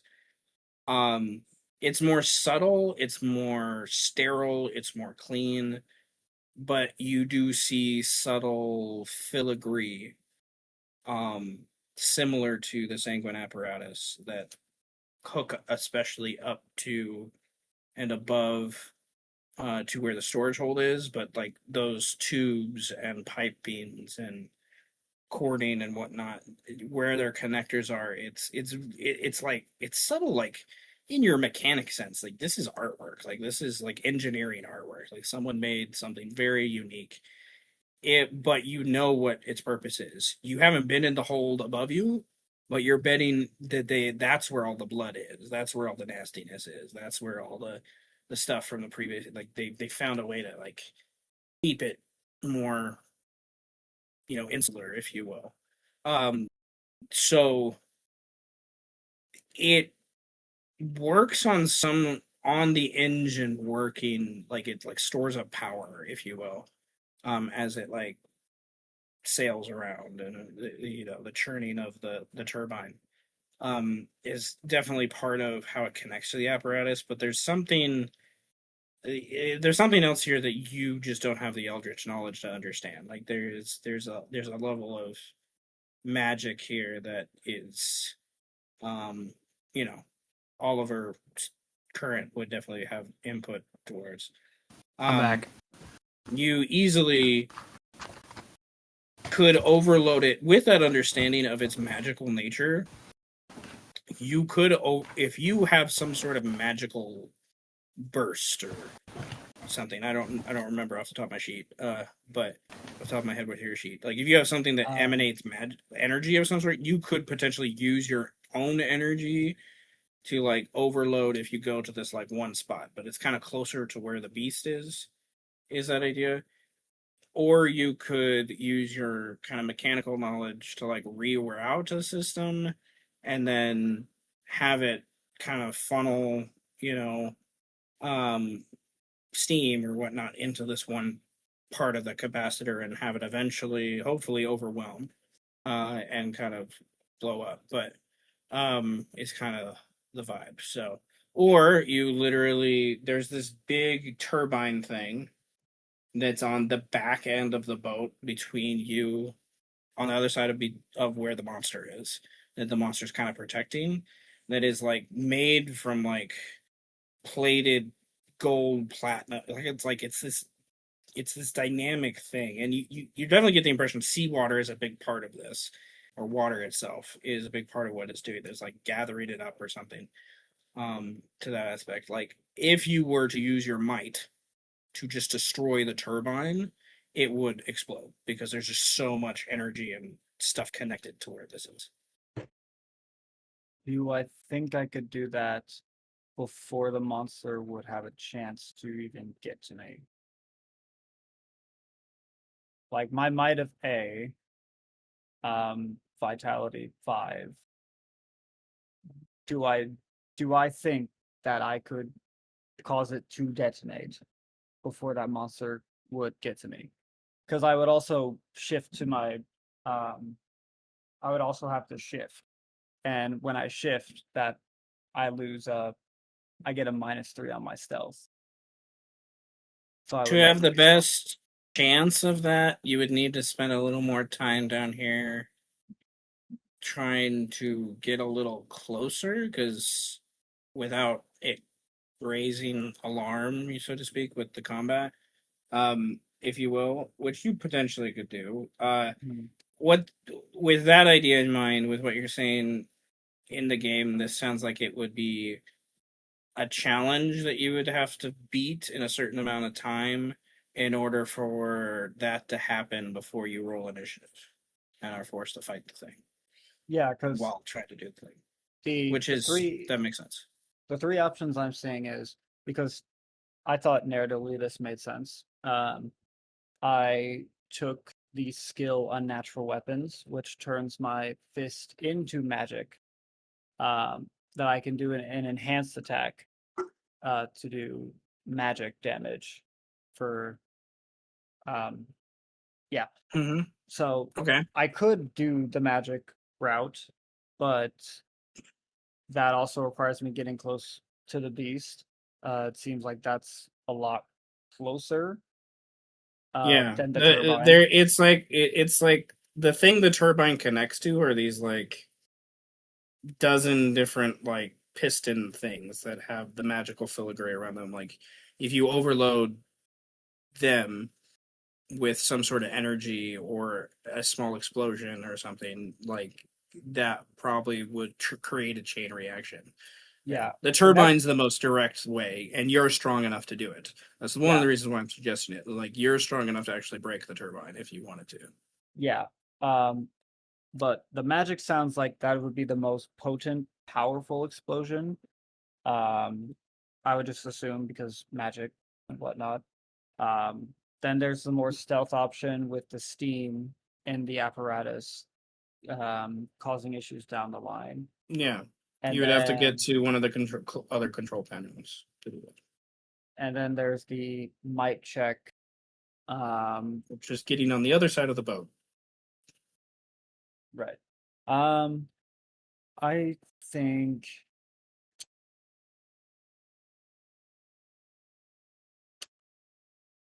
think I'm gonna go for the might check. Yeah, I think I'll go for that one. Okay. So you can the way that if you want to have the most opportunity to smash the turbine before the creature is able to engage with you, I want 2 checks to basically a hybrid check. A hybrid check for the scene, or you can break it into 2 speed checks, either way. Which is not stealthy. If you want to do so either you could do a hybrid check with stealth and awareness to quickly position yourself while you're trying to avoid his line of sight to get as close to the back of the turbine as possible, and therefore potentially, like, this is a tactics check to potentially give you a further bonus on your first couple actions. You could do it that way, or you could just do a raw speed check. And if you roll really high the first time, you won't have to do a second one, but you just raw speed check, just run there, and if you roll well enough with a speed check, you could get there with your crazy speed. You could get there in this area before he'd sense you as you're hitting your first punch. So the first option would give you a little bit more time, and you'd be stealthy. The second option is just, do you have a better speed or a better hybrid? Is kind of the question I'm asking. Is like, how do you want to approach this? I mean, well, for those the things. speed check caps out at 6, right? But this isn't combat, so Right. Okay. Yeah. I see. Yeah, so this isn't combat. Yeah, this is part of the, if you will, challenge for these things. Which challenges, in simplest terms, I'm having the challenge this, if you, not either way, I'm having it possibly serve as a point to give you a tactics bonus, but a challenge is about getting a number of successes. Is like, you need to get a number of successes in order to get there before he has a chance to turn around and attack you, and however you want to approach that. Right. The stealth check gives you a higher chance to accrue a tactics bonus than the other check. So Yeah. I'm gonna go with the stealth awareness hybrid. I'll go with that. okay, so we're gonna run this as a tactics check. Versus his vigilance as the difficulty. And since it's technically quote unquote opposed, even though it's versus the vigilance, your tactics bonus gets added after we determine if it's a success, to determine the degree of success, to determine how many extra bonuses you get. Is how it works with tactics. This is a hybrid check. So, you are using stealth or awareness. This is dexterity or perception. The lower of the two must be used. That would be my dex. Okay. And the lower of the two between stealth and awareness, so stealth. So Yeah. you're one of those stealth check anyway. So, but you can use mental or physical strain because of hybrid check if you want. Okay. I'll probably just use the mental strain in that case, so I can save the physical for the might check. A 5, not bad. I will use the restrain that I have left of my mental to make that an 8. 8. All right. So let me look at his sheet real quick. His vigilance is that. Okay.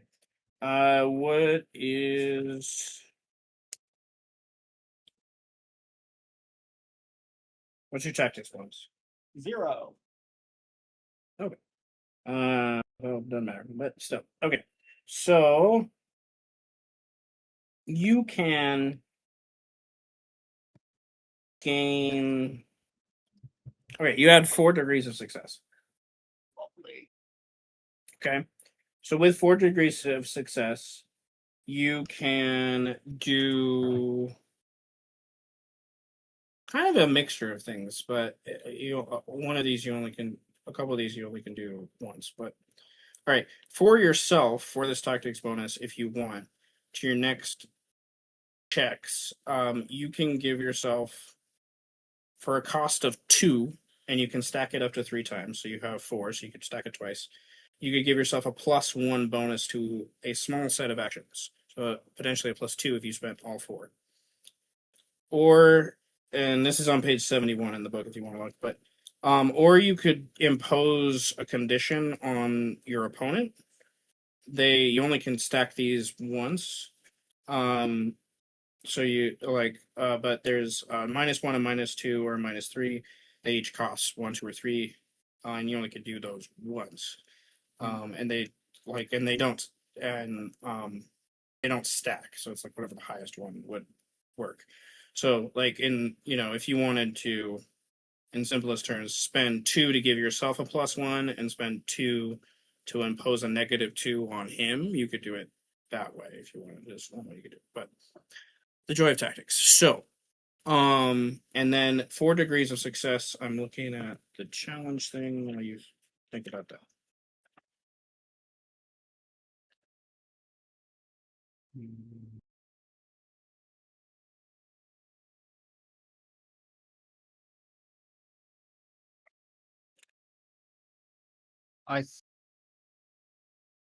Okay, I'm gonna give myself a +1 on my next check, and then I want to give him a -2 to like, and if I can decide where it goes, basically to his wariness or vigilance, whichever.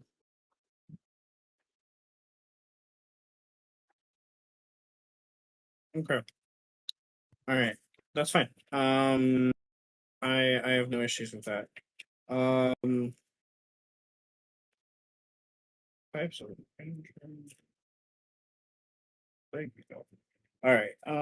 So how many? Okay. Cool.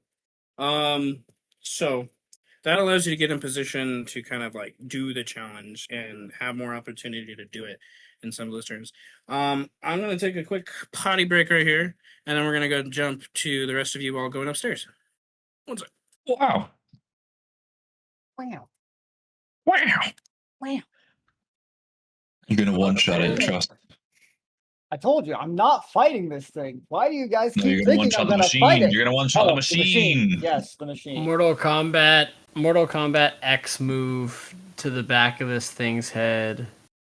And by this thing I mean the machine, of course, machine. obviously. I am the machine. I am the machine. And in doing so, it also kills the monster at the same time. I'd like to also think that Luther is this big guy, but in the inside, he's just Bentley. Ugh. Ugh. He's just, I am hacking the server now. I am getting into the computer.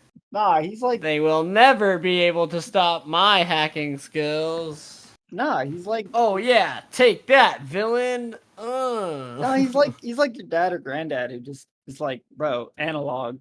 What do you mean? What digital? What the fuck is that? Analog, baby. You stick the pipe in there, and that's how it works, right? You pull this lever, get that gear shaft going, gears turning, crank it a little bit, pulls the nozzle, boom. Yeah, that's a system. What is this digital bullshit? What do you mean wires? What do you mean wires in motherboards? What do you mean RAM? 4 gigs of RAM. What does that mean? What are these mysterious words you speak? I like your funny words, Magic Man. Magic Man, how words do you make? Yes.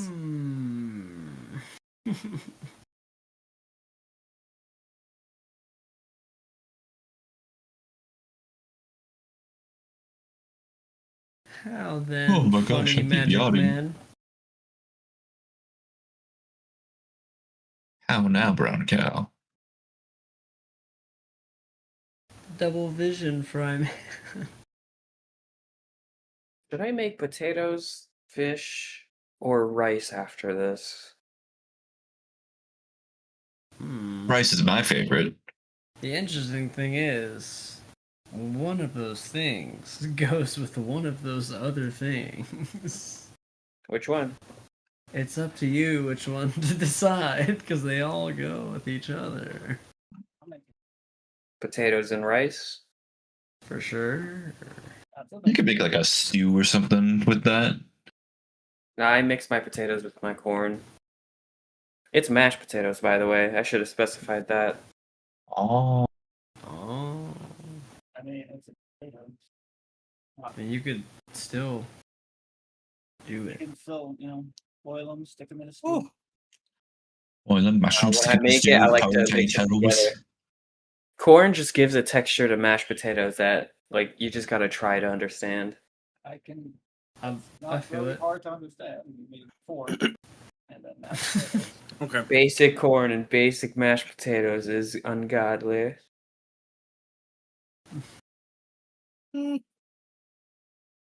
we don't worship the gods in your house. Oh. That's fine. Yeah. All right. Well, You could bring us closer there. I was gonna say that when Uther was in position, he would wait like 5 minutes, just a little bit. Like he would. Okay. Okay. No, that's good to know. That's good to know. That's good to know. Okay. So,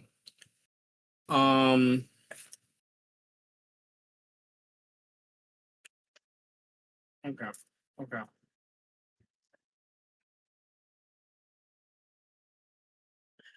All right. So, okay, we'll jump up to the top deck. Okay. Malik and Siegfried, and then Oliver and Current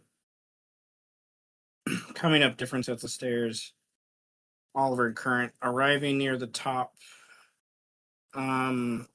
a minute or so before Malik and Siegfried do on kind of they're sort of on the other side of the boat by this point, but they're like in the mid part of the boat where you guys are more to the back. But you both groups stop on almost to the top when you guys hear men nearby grouped in, a little gang up. Obviously, listen, they're making plans to go downstairs. Oliver and Current, there's a couple guys talking to a couple other guys about how they've been on patrol and basically how they didn't hear anything or see anything, and arguing kind of about like whose job is what. And then more towards the mid part of the boat is where Current recognizes the other voice of that's talking to another group of guys to basically, well, not like, I think they're waiting and he's like looking at a watch and he maybe says something to the effect of like, we'll give them 1 more minute. And Malik and Siegfried are kind of closer to that group when they come up the stairs they're coming up. And by the movement and voices, each of you could easily understand there's 6 to 8 or more men on the main deck by this point. Not including Flexor or the main voice that we've been talking about so far. That fucking guy. So you're kind of in a situation where it's obviously they're giving space on the steps, if you will, to allow you guys to come upstairs, but it's obvious also that they're here prepared to go down and or engage if you come up in a violent manner towards that end. But you do have control of your entrance to the main deck, if nothing else. So I guess the question is do you guys try to sneak up? Because you potentially could if you roll really well, especially our good friend with Impossible Geometries there. You could essentially sneak up and like move to a place without them knowing if you're savvy enough. Or you could, do you bluster and do the grand entrance and hey, the king has arrived? I don't know. How do you want to handle this? Well, I'm thinking that Oliver is still just walking up normal because he wants to talk to them is the thing. Okay. Although there is one idea, I guess. In Take theory. Oh, okay. Oh, in theory, with impossible geometries, could he go up there, not be seen, but still talk to them almost as a disembodied voice. Oh, psychological warfare.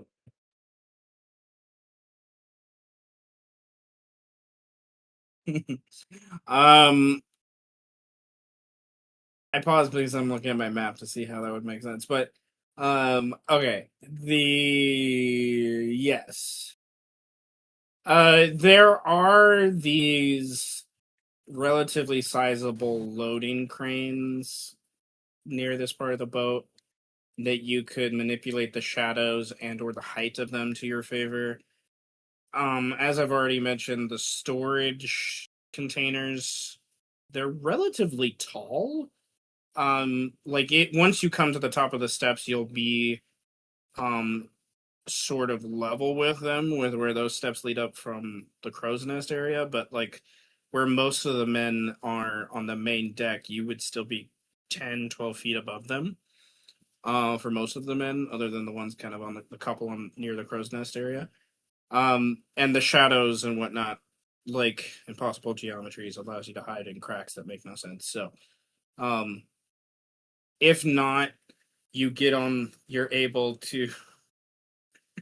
You'd have to roll really well for this one, but if you roll really, really well, you potentially could hop skip to like the main roof of the yacht portion of that's like more front central of the boat. For those things. So I would say if you hit a average roll, you're able to use like a base of a crane or something like that to like hide behind it or in the crevice behind it. The higher you get, the more safe you are, right? The less likely they're going to. Not just in like where you're hidden, but like advantage point for the rest of the group too. So, how do you want to handle that? Well, can I make the roll first? Yes. Okay, and so this will just be a regular stealth roll with impossible geometries, right? A stealth roll with impossible geometries, indeed. Okay. +3 on stealth checks. One sec.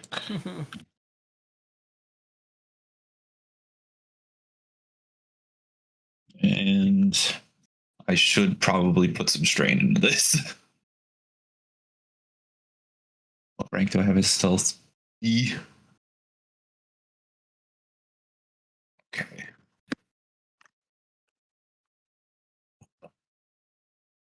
Oh boy.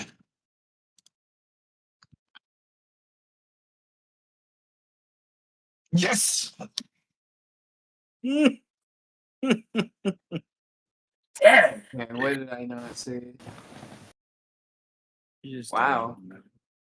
Neato burrito. There's nothing to see, actually, literally. Congratulations, you're in another dimension entirely. So I like to imagine because you need the height of that to get there. So it's probably one of those things. Okay.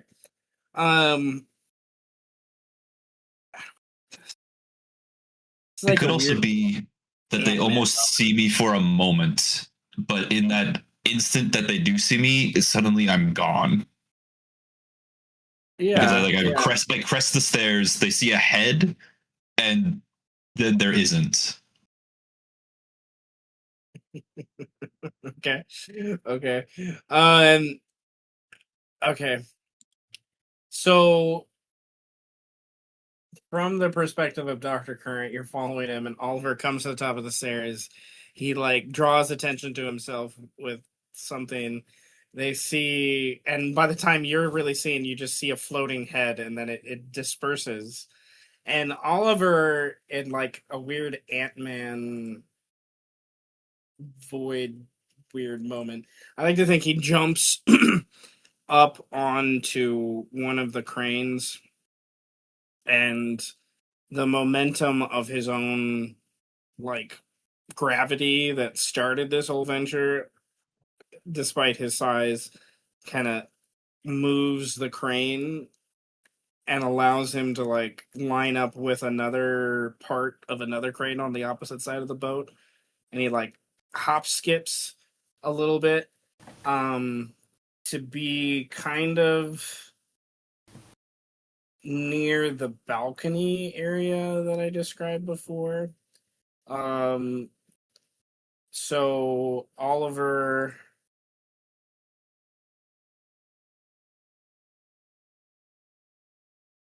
I want you to roll a luck check. Okay. Hopefully it'll go better.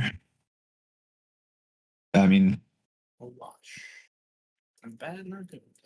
I like it. All right. So you see the balcony, and you go to land from your little skip over onto the balcony, kind of mid part of the deck. The cranes kind of stop their creaking from the momentum of being moved in the process, and like some of the guys kind of like see, I think, above them like a weird silhouette maybe in the night sky or something. And you land on the balcony, and as you land on the balcony, hidden completely, on the right side of you from where you're facing, kind of looking more back towards the back of the boat, you're engulfed in these like shadows in like the bottom corner of the floor, but kind of above you, because I imagine your size kind of diminished in that perspective for a moment. There's this man who leads out one of the other sailors, and he stops at the top of the balcony, and he's looking down at the rest of them, and he yells out, Arthur! And what's going on? And you hear a man return, just come down and I'll talk to you. And he starts to climb down with his like compatriot, the sailor that came out to him, towards that area. And he, as he like flips around the ladder to climb down, for the briefest moment, he like stops and looks, shakes his head and climbs down. Like he thought, his vigilance is decent. But he shakes his head and kind of climbs back down with the rest of them. And your luck check was if you can't landed the same time he did, came out. And you are on a lower balcony. There's another balcony now that you get your bearings above you that has a ladder that goes up to it on the left and right of the boat. That presumably goes to the helm, as best as you can tell, for those things. But Current and Malik and Siegfried, you're climbing up the stairs. And for Malik and Siegfried, the guy I just mentioned that yelled out to Arthur is climbing down the ladder as you guys climb up the stairs. And he has a really good vantage point on Malik and Siegfried. And he kind of sees the silhouette shadows of you guys coming up the stairs. Two of them. Are there more? We have stowaways, it seems. And he kind of waits at the top of the stairs, arms crossed. He's very long and lanky. He's, I don't know. He's dark hair, rugged, handsome. This guy is. He's not like muscular really at all. He's very, very lithe. That's what I'm looking for.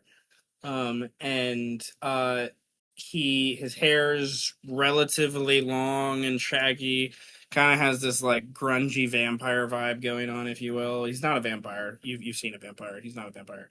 I'm gonna be honest, but like he dresses like he wants to be one, if that makes sense. And he, as you come up, he starts to sing, relatively loudly. I need to roll a luck check. For Siegfried. He's just edgy. He knows oh my god, it's you! And he starts to sing one of your songs to as your entrance song, Siegfried and Malik, as you climb up the stairs, kind of directing very dramatically with his hands, conducting your steps. Anybody else want to kill this guy? Yeah. Siegfried's flowers are officially casted. All in favor? You guys have a personality type that, like, over the years I've learned, just like you guys are like, no, we're gonna kill him. It's just like it's like hilarious. Wait, can I whip up my guitar and play along? The part where we all decide as Uh, players if we're okay with this character. Are we dying. okay We're killing like, him? yeah. This guy So this doesn't guy's deserve allowed- to breathe. So this guy's allowed to like die, right? Yeah. Yeah, Okay. Okay. Mutual Well, agreement. he you know, you guys continue to climb the steps. Dr. Current and Zombie Hansen and Pinky, you saw Oliver disappear. The rest of no one else is aware of Oliver by this point as he positions himself. Does Dr. Current, before he finishes climbing the steps, want to do anything?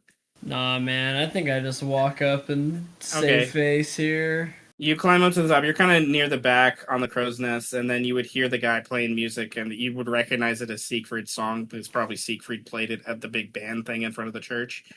You know, and it's not Siegfried, but you would get the impression he's on the other side of the boat. And you're a little raised up, and I think you could see some of that group, like heads, if you will. But there is a crane and a storage unit kind of between you, and then there's 3 guys kind of near you and your left that look all like they're gonna intimidate you until Sergeant Hansen with Pinky riding on his shoulder climbs the steps behind you, and they're shocked, confused, scared, disgruntled all at the same time. They recognize Sergeant Hansen, every single one of these guys, and they're just like, but it's not him. It's very obvious, and Pinky has his big butcher knife out, and he's like being a pirate riding his pirate ship, which is the Zombie Hansen. You know, like like he's the scary pirate captain that's trying to intimidate everyone. It's like on his shoulders, man. As you could, and I love how Current is just like quietly walking up. You know, you do see and then below you immediately, there's 3 guys below deck immediately, other than so there's 6 within your general vicinity, and then there's about another 8 to 12 about 30-40 feet away from you, where the congregation's gathering around Siegfried and Malik, including, you hear Arthur Fenn's voice. He is the man who's talking to you. You do not see him. He is like behind a storage unit from your current vantage point right now.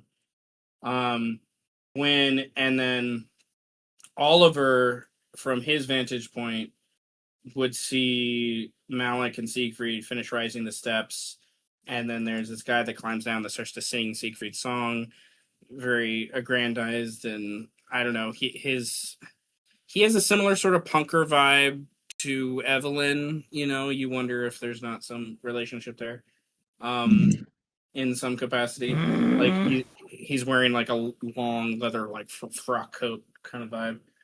He's very edgy and into himself. Yes, A dickhead. And Arthur Fenn, the voice who you guys talk to, he eventually tells Mr. Ferrick, please just stop. Let them find some comfort here first. And the group kind of spreads and as Arthur kind of moves closer to Malik and Siegfried, and then he would be able to hear the responses from the people above, where Current's coming up with the zombies. Oh, Current, please climb down the ladder, join the rest of us, or would you rather speak here on the deck, surrounded with all the friends, and you can't help but see a bunch of guys like cock guns, get them ready, you know, kind of, or shall we go in the office? Whose idea was it to do as they said? His. He points at... You guys are yelling at each other like 30, 40 feet away from each other. Right? Yeah, he points at Fenn. He's like, his. And Arthur Fenn, who's closer to Malik, like he's like 15 feet away from Malik, just shrugs his shoulders kind of coyly and holds out his hand. What can I say? I can be rather convincing, Malik. I was hoping we would meet last night, but Yeah, sorry, your guy fucked up. where is Sergeant Hansen? And he hears one of his own guys like, he's back here, I think. Ah. Yeah, I got it. Yeah, I got What's his left of freaking him. nose. And then Malik, you hear Flexor's voice as he's like, "Oh He's my got god, a nose! you're I've here, got his freaking nose, man. Malik, You're you're here." here. What? What are you? And What are he you doing here? He's like, I got one of the best paying jobs I've ever had. He kind of nods towards Fen, and Fen just crosses his arms, and he's waiting to see who's gonna make the wrong decision first. Is definitely the vibe.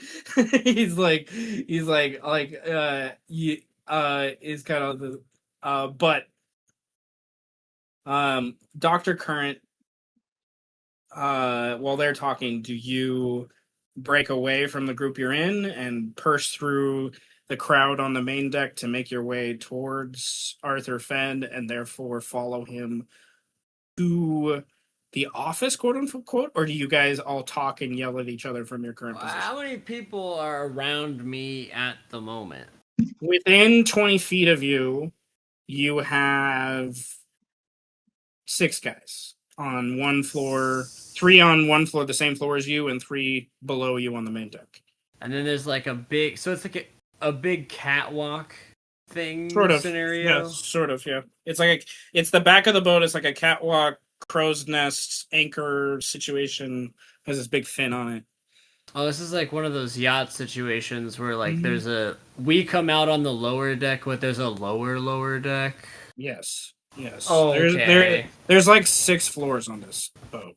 Yeah. Oh my god. Okay, so we're on a tier of this fucking boat. You're just above the main deck on the very back end. You're not at the highest point of the boat. Oliver is actually a little higher than you right now, but you have no idea where the fuck Oliver is right now. Right. Okay. And then across the way are my compatriots and a bunch of dudes on a lower deck from me where I can walk down a ladder or whatever. Yeah. And lots of shouting. Do you walk down the ladder? I think we just shout, man. You just I shout. think we just be Okay. shouting. So before I break back to Luther, Oliver, you said you wanted to be an ominous voice. So how does your ominous voice add to the shouting? And now that you're aware that there are 2 floors basically above you as part of the yacht section of the boat, do you instead go investigate them and or the helm?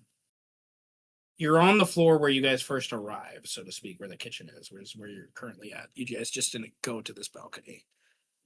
And then could you describe how large or like the situation with cranes as well? There are 4 cranes on the mid deck between where you have come on the balcony and where Current is with his zombie friends. The cranes are attached on, the left or right of the boat. They are manned by each one's manned individually by a control panel right next to them. And they can, honestly, it looks like they can stretch out. They're about at like 20 feet long right now. They probably can get to 40 or 50 feet long. Interesting. So And they're designed to work in they're designed to work in concert to like grab these large storage cases on each corner. And Yeah. So That makes sense. Because now I'm realizing that maybe I could take this time to set some stuff up. In particular, if it's controlled by a control panel, and there's no one at the control panel currently, right?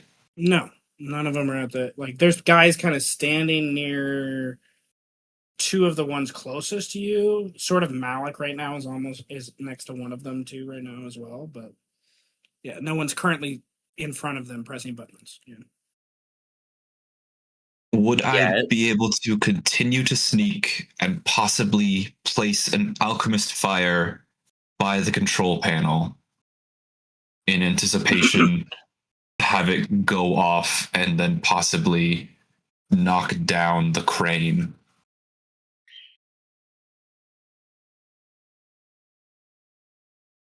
Okay. Placing them isn't.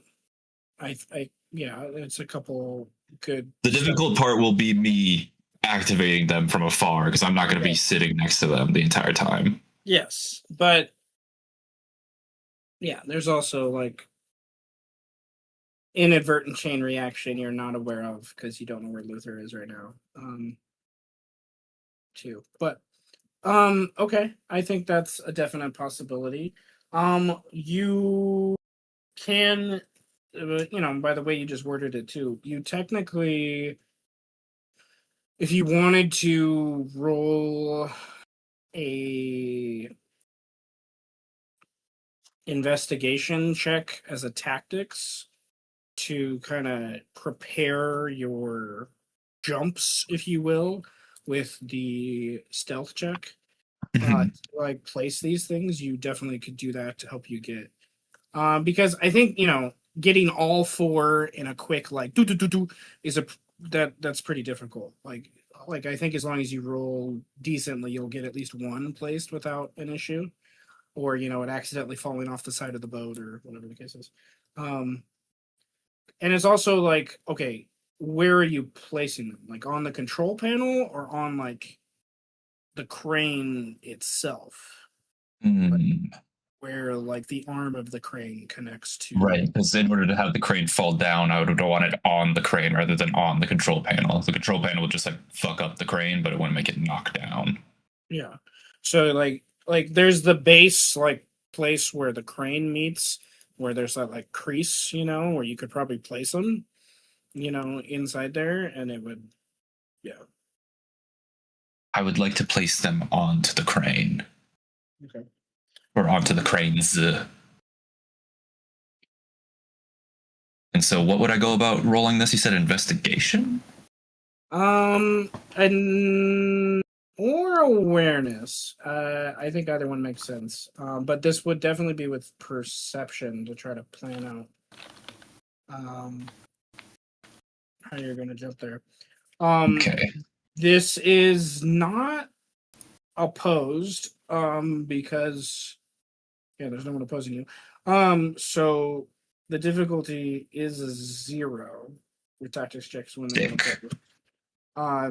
So it is about the number of successes, and you're basically creating a small strain pool in some of these strains. Yes. Okay. So then I'm going to go ahead and roll that with the perception. It'd be hilarious. And then I can, with an A rank in awareness, replace with a +1, or is that only in combat for this? That's out of combat. So That's out of, okay, so yeah, replace with a +1, so 3. Hilarious. No, it would be 4. Wait, yeah. Yeah, B4. B4. B4. B4. They struck their battleship. That's the plan, at least. It'd be hilarious if you fucked up, fell off, and snapped your neck right in front of everyone and I died.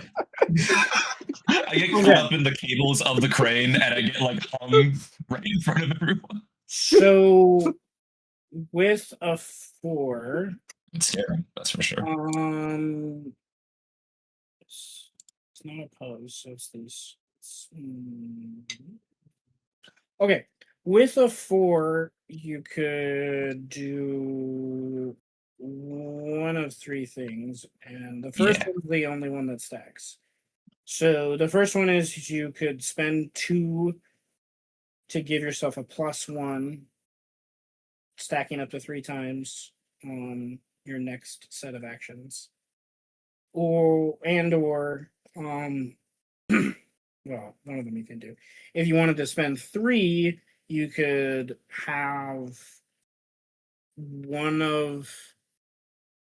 have this affect multiple targets, is kind of how it's worded. like the check be more effective to multiple targets than having to do this maybe.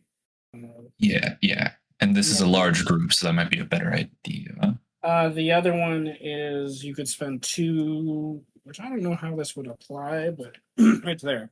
Duration.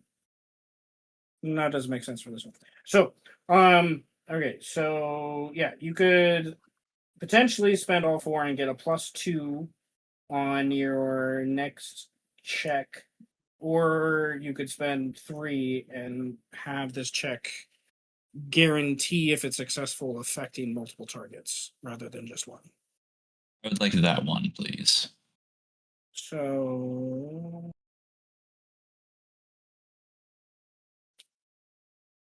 all right. All right. So cool. All right.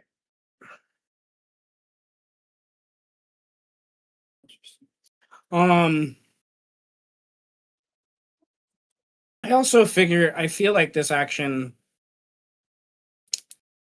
by kind of what we just walked through makes me think like it's not necessarily maybe placing a whole alchemist fire on one thing to explode. It's also, I think, like you open up maybe the stopper, the cork or whatever, and you pour a little bit at the right place to like burn, and it Almost like time at the yeah. right part where it just like the metal wire just snaps at the right time or whatever, you know what I mean? Is part of what this is too. So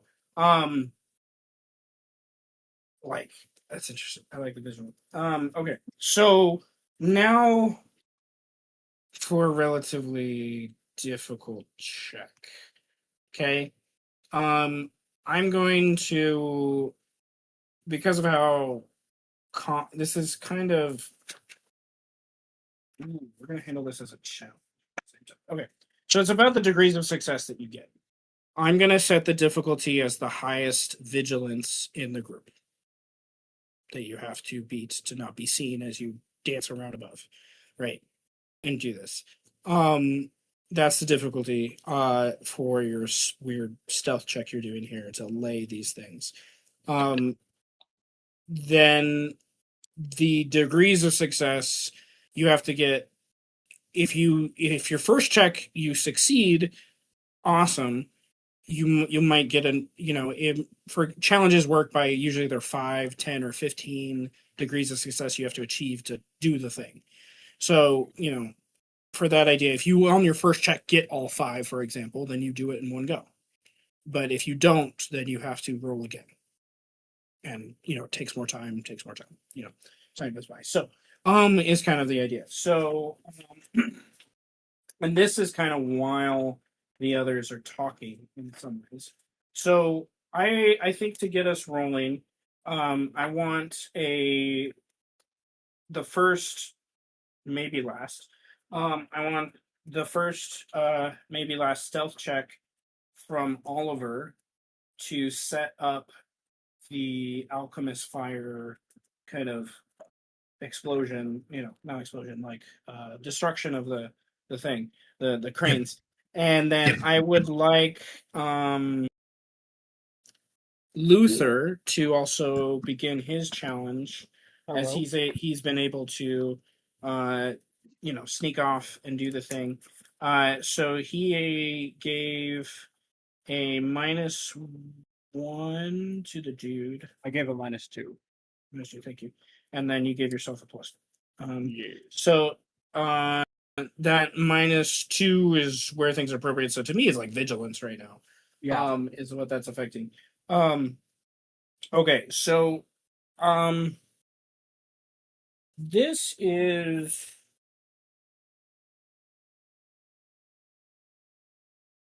interesting. Okay.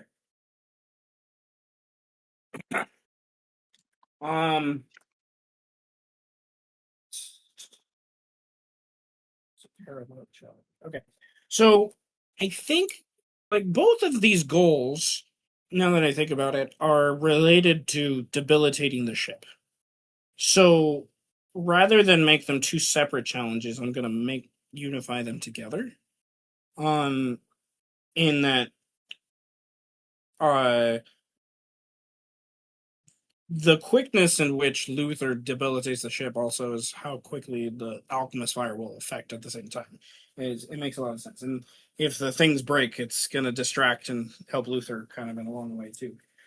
So for those things. So this is what is called a parallel challenge. There's not anyone specifically opposing you. There's things that might get in your way, but there's not one trying to stop you directly from doing what you're doing. It's just doing it in an amount of time while this is going on. So the difficulty is still going to be set by the vigilance of whoever the highest vigilance in your area, because you're both kind of doing stealthy sort of things.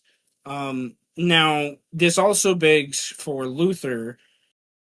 I'm fine if you want to make this a hybrid trek with might and stealth to try to be more quiet as you do this. That will impede how effective this is, of course. So that's on you. But if you wanted to make it a hybrid check, that's fine. If you want to just keep it straight might, you can keep it straight might, but you're making a big bang. In simplest terms. So you can do it that way. And for with a big bang. yes. Yes. Oliver, this is just a dexterity stealth with your craziness that you're doing. Yeah, roll. I'm gonna press the button. I'm really scared. I'm using my one last physical strain. Press the button. No, I'm God. going to. The finest strain. I'm going to do a pure might. Just gonna get this in one fucking go. So I'm shifting over, spending the 2 humanity for that. So I'll get a +3 on my might check and using vitality. So that'll be a +8 to the roll. While he's figuring that out, with my B in stealth, I would like to use my 1 free reroll also. Just Indeed. because I can. Oh, That's only a shit ton better. that's Wow. That's a perfect roll right there. I'm gonna throw up. Gnarly. okay. And okay, well that's 7, 8, 9. Okay, Oh, you God. fucking got. I'm not done yet. I I will, get it. Hold Figured- up, I will man. activate my principal leave nothing to chance, which is a core. So that's additional 4, 7, Whoa, it's 12. really good. And I will spend. Yes, I will spend 3 physical strain to make it a 15. Did you know that gambling is really cool when you can fudge the dice? If you spend 3 strain, that's 16, not 15. It's 15. Holy. Is there a minus somewhere? I have 8. I have 8 +4 from my principal +3. That is 15. Oh, I was reading Higgs. Sorry. Yeah. Sorry, we're rolling at the same Oh, time. It's yeah. getting confusing. No, it's all good. Okay, so I was worried about this for a second. Why was I worried? Why was I worried? I am a god. Okay, so we have say the numbers again. 9. 9 15. and 15. Okay.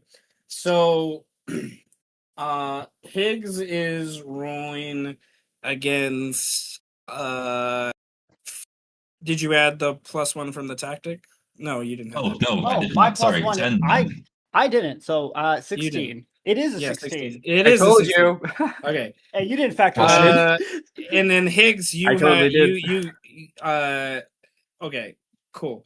So Higgs can situational bonus +1 because he had 1 left over. I'm fine with that. So Sorry. Higgs comes at a 10. It's all good. I forgot to remind you about it. Okay, so with a 10, Higgs has 5 degrees of success. And that to me, I was like, if you needed 2 degrees of success to get 2 of them at the same time, right? Because you had your targets bonus. And then if you had 4 degrees of success or more, you could get all 4 of them. Good job. You like this is like a weird like merry-go-round as he like skips through the darkness and the wind. Like you're literally like that's what I like to like jump between tops of these cranes and like slide down them and add little droplets of alchemist fire at periodic points along the way, and then use the momentum of the wind and everything to help you jump to the next one and like sail through By it. the way, You know, I really like it. While that's going on, Luther looks down below. He looks over to his right at the back of this creature that's like standing guard, failed at his job. It's his one job. It's his one job. It's his one job. With your negative that you gave him of a -2, with his current vigilance, that makes his vigilance a 2. So you with a 16 have 14 degrees of success. I just wanna say with that idea. Okay. How many degrees? 14. Okay, calm down. does this thing Okay. have eyes? He didn't spend a lot in vigilance because he was saving his strain. Am I regretting life choices? A little bit, but that's okay. Oh no, he was saving all of it for an actual fight. Like I was saving some strain is what I was doing. And so I just kept his vigilance. His vigilance was a 4. I was like, that's really good. Oh, then you mowed. Okay, cool. It is what it is. It is fine. So 14 plus 5 is 19 degrees of success in total. For the challenge that I looked back at challenges, and This is an impossible task. This is absolutely impossible. Okay. Yeah, holy fuck. Man. I look back at challenges, and it's one of those things that, it's interesting how this kind of gets applied, but,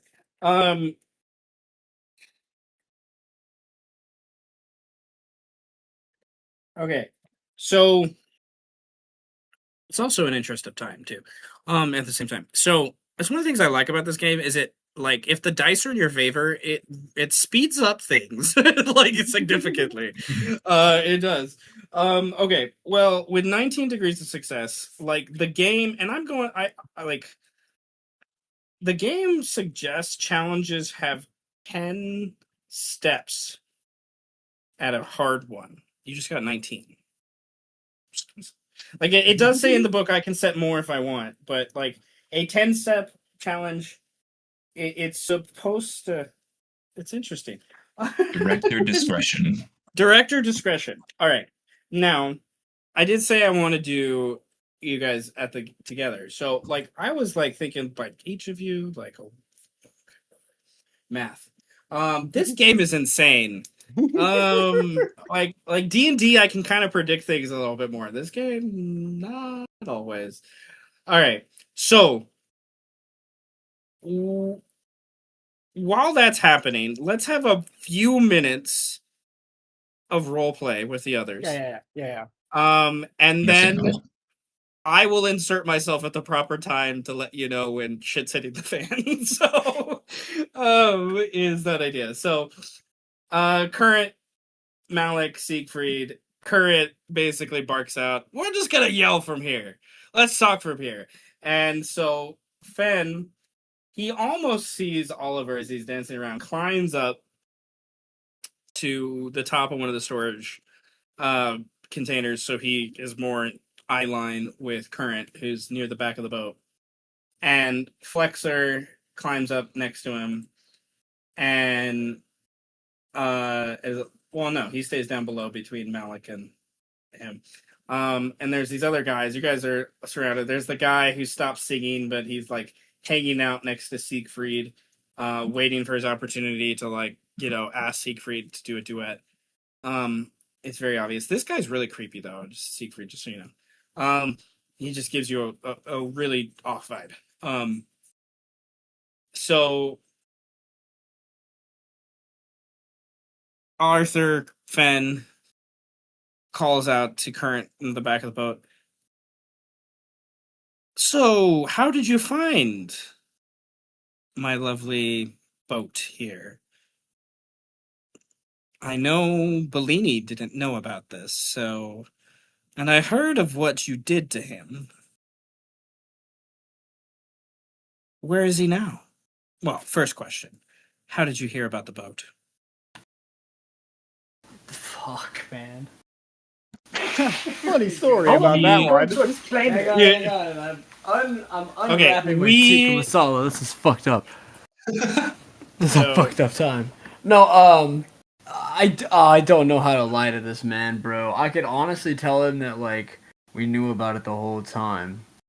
But I wonder if he would know if I was lying. What do I know about this guy? Stupid rich old money. From Saudi Arabia area. He's Eastern European and Arabian descent. His father from the Arabian side. He helped fund your rat experiments that led to Pinky's creation. Fuck. He is he basically stole Seraphina's research and then turned it into his own, and then brought you onto the table, and then she found out, and then he brought her onto the table. And then at the beginning of the campaign, when she handed you the remote, was her leaving him and stopping his research with him. You stayed a little bit thereafter until the rat swarm got out of hand below in the sewers, from your own kind of side experience, which were kind of like a reverberation from what Fenn was doing.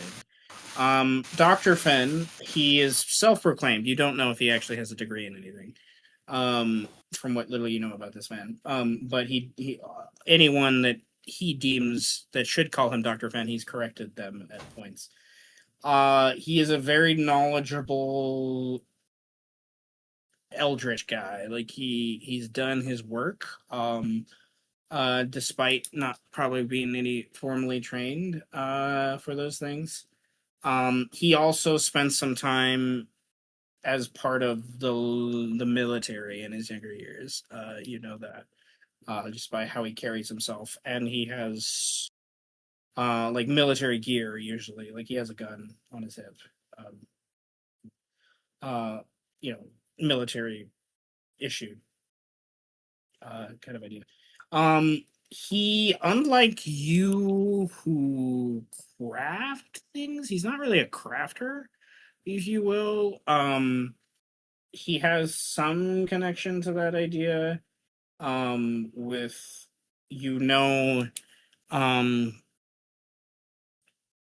he has hermetic knowledge. He does stuff with that. You're pretty sure he knows how to make a panacea or something like that, but you've never seen him use one. But like he has lab equipment that would hint towards the capability of that. He's kind of more of a therapist, if that makes sense. He borrows old knowledge and uses it to make himself better. But with the recent developments with the rat swarm, he how I said the haunting was level 2? Right. He's why. Oh, fantastic. Oh, awesome. That's good to know. He is being haunted by a spirit. He is Okay. he is a medium by this point. He is one of those classes. So let's punch the literal devil out of him. Okay. Right. And there's that. When you finally get a look at him, and his eyes are so dark and black, like you're not even sure he has pupils anymore. Like it is they like he's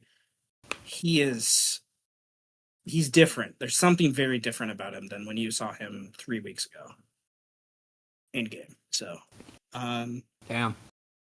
he's very, very, very different. So, and where and how did you find out about my vessel, Dr. Kurt? I mean, I've been in the business of boats for a minute. To be fair, No, you have not. yes, I have. It's not wrong. I have been trying to acquire a boat. For what purpose? That is That's his no concern business. to you.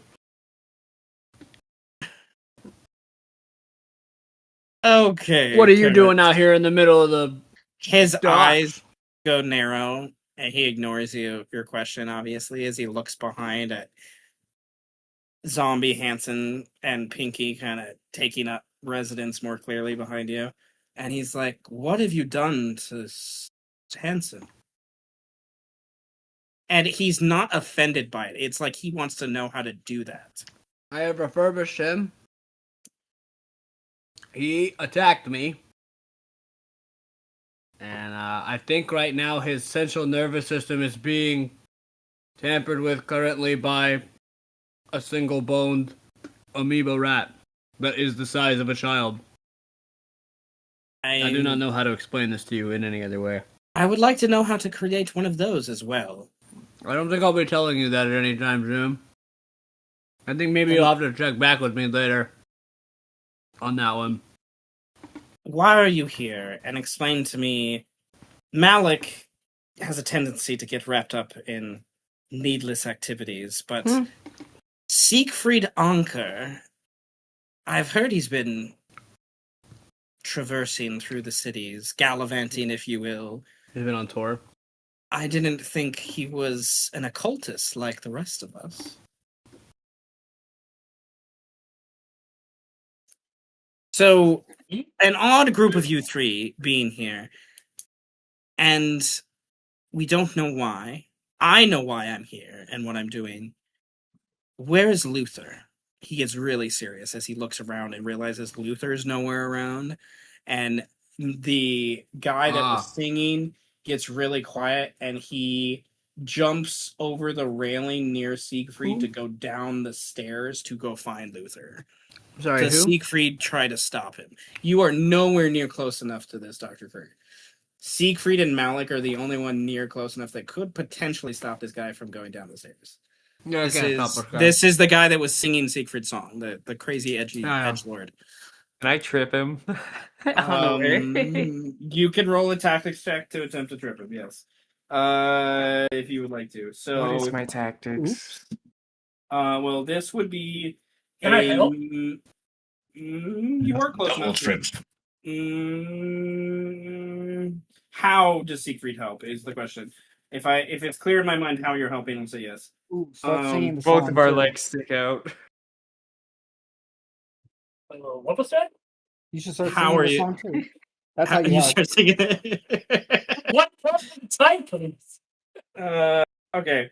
So this is going to be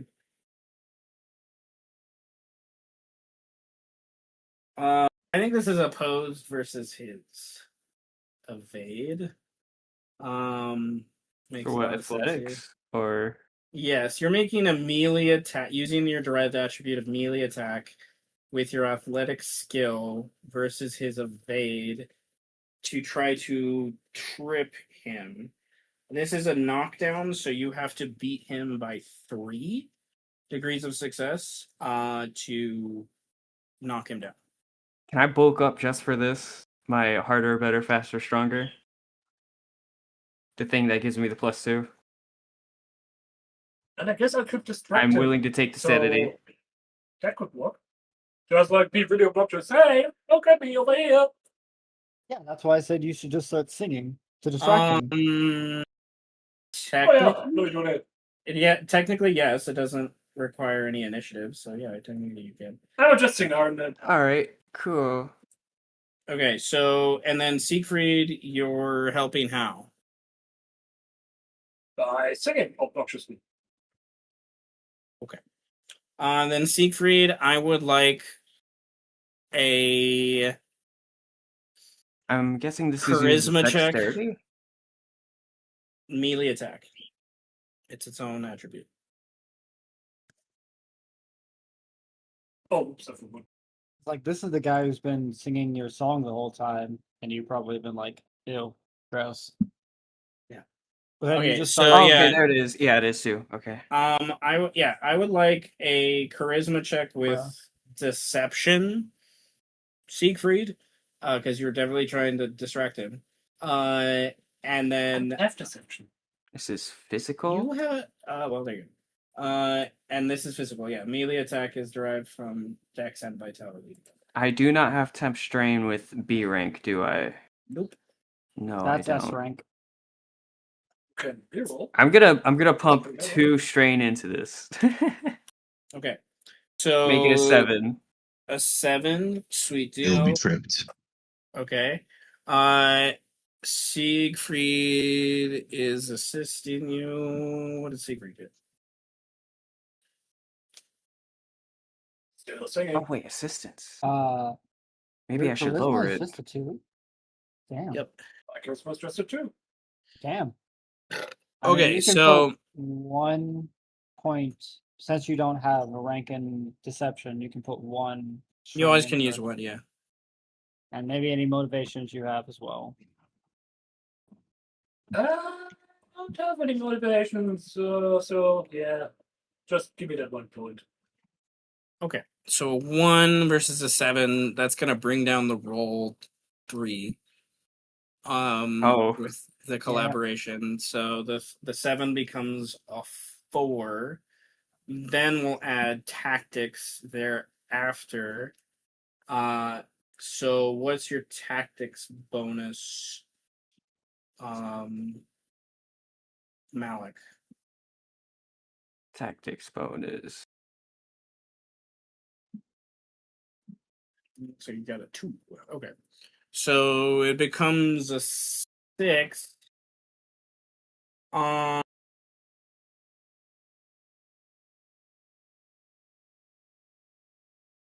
That is I don't see a place where it says tactics bonus. Tactical Unless you're action. talking about the melee attack. Tactical acumen is what Oh, okay. Acumen, then yeah, that is too. nevertheless. Okay, so So many numbers. I know. Welcome to Orpheus. Um, I hope that's still a good roll though. 6. Sounds nice. Depends on Accidental the- trip.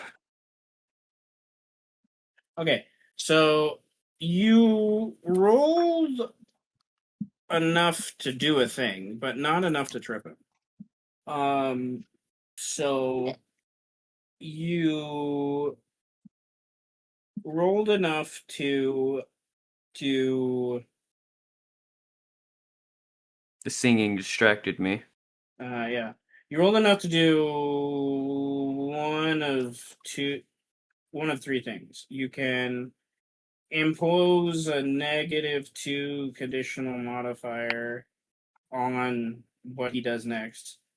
You can stagger him, or you can disarm him. He doesn't have a weapon, so I'll stagger him because that's Okay. basically him stumbling over my foot, but not being completely tripped. You know, makes most sense to me. Okay. I would like Malik to roll a luck check. Is he next to a flight of stairs?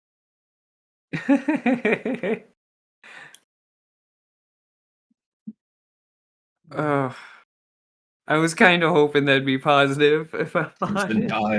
dies. Oh, no. Okay. It's not negative though. Okay. It's not negative.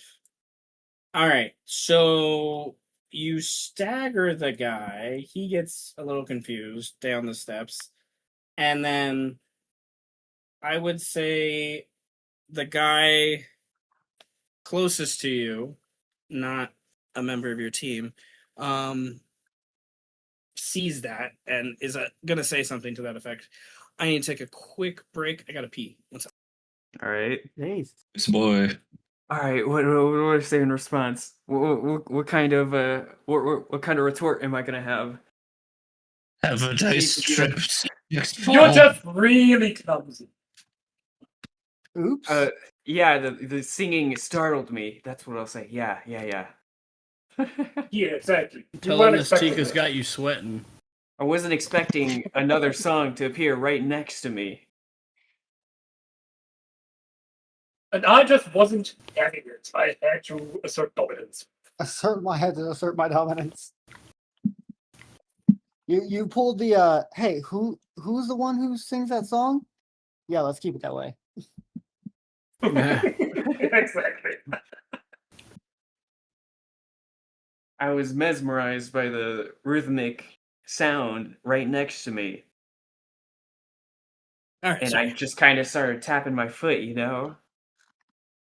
Oh hey, okay. So Oh, it's quickly. here's that. Okay. So your luck check does mean that Arthur Fenn and many of the other guys don't see this interaction happen, but one of the guys does. One of the sailors, cultist people does. And he is watching you to see if you do anything else stupid. Like he gives you that look, and his hand goes to his belt where his gun's at, and he's just this one guy who's henchman number 12. Okay, who but he saw Malik and Siegfried do this, and he's just like, what the fuck? So, do you unruffle feathers, gentlemen, or does he yell out to Fen to say, we're fighting? I guess I don't know. no, we'll unruffle. You see, hey, what are you looking at? His singing startled me. Okay, I get jumpy. Yeah, like, who's the one singing this song? Let's keep it that way. Okay. They're paused for a second. Arthur Fenn is turning to Current, and he's about to ask his next question, and the entire boat ruffles. There's a wave. There's Current. You're more at the back. You feel it a lot more roughly than the rest of them do. I think as it sinks a little further towards the back end. And What is this, Titanic? And then Oliver feels that, and takes that as a partial cue. And there's these 4 quick zaps, and the cranes just nearly simultaneously just boom, and crash into the storage unit and stuff like that. Chaos breaks in a few seconds as another large reactionary thump from the big mighty just punch of Luther, as the turbine stops and then starts to turn, and then kind of creates stress, and then overwheels itself, and in the process it because of the punch that went downwards, it starts to scrape into the bottom hull, and it rips a hole into the bottom back of the boat. And Luther, almost immediately, there's water up to your ankle, up to your calf, just coming in very, very quickly. The monster down, his head snaps around, and he growls, and he gets ready to jump at you. There is 2 ways to handle this situation. So there are 2 ways 3 ways to handle the situation, is what I'm going to say. All right, so I need to turn to a page and reread something real quick. So give me 1 second to remind myself of something. I already have my action plan down. Would you believe me if I told you I had nothing to do with this? I was gonna say that earlier. Because technically, Yeah. Hey, we only got one guy though.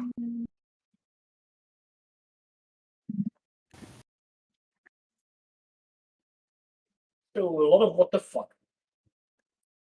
Crazy how one trip did all of that. That's wild. man, all I did was put my foot out, and all of a sudden all this. It's like when you Yeah, it's like when you scream and the volcano goes off. Roll a fucking freaking. Okay. So there's 3 ways to handle this. Okay. And I will let you guys decide how you want to handle this. Okay. First way is the longest, gives you the most control of the step by step, and we all roll initiative for this fucking chaos and see what happens. Okay. And it will be fucking chaos. I'm just gonna let you know. It'll be fucking chaos. That's option 1. Option 2, we turn this into a timed opposed challenge, which is not combat unless it needs to be. Where similar to the roll you just did, you have to do a number of steps to conclude, but be it opposed, it's you don't get there's things getting in your way, like a dozen guys trying to shoot at you and shit. That opposed challenge, there will be periodically, if we do a challenge, just like a thing that happens, like gunfire, what going off, like you get less control of the minutia. It moves a little quicker. It's more about skill based. You can use more of your skills. It's a brand new scene, just so you know. And then that's option 2. So option 1, fight. Option 2, challenge, skill based challenge. It's going to be opposed, the number of degrees of success to get there. Cool. Option 3. I need to look at something real quick before I say more. 1 second. Is option 3 just die? Just die. That is always an option. Rocks fall. Option. No. Okay. Yeah. Cool. Option 3. You all get a momentum mori. Oh. Yes. Yes. We don't know what happens. Yes. You get a momentum mori, and then I tell you what happens after you choose momentum mori. I don't like that. That's crueler than usual. I mean, I don't. I only would accept the momentum mori under one condition. I'm not fucking with that. I'm gonna take no deal on that, Howie. I'm very conditional about that momentum mori because I have a new idea in my mind. Mhm. And this one is a bit. I can go towards any direction essentially, but my idea is I need this thing to explode more. Hmm. So I want to punch the magic. I want to punch the magic into the machine, and I have a way to avoid the monster at the same time. So what I'm hearing is skill-based check. Well, kind of. That's what that sort of sounds From like. challenges. Or we could just go to combat and fucking kill them. How do you guys feel? How confident are you guys in fucking them up? Okay, if you go to a challenge, you're not fighting them. You can't kill them. The challenge is escaping the thing. Right. Currently, the boat is sinking. I'm assuming. Yeah. The boat is in the process of starting to sink. Yes. So, I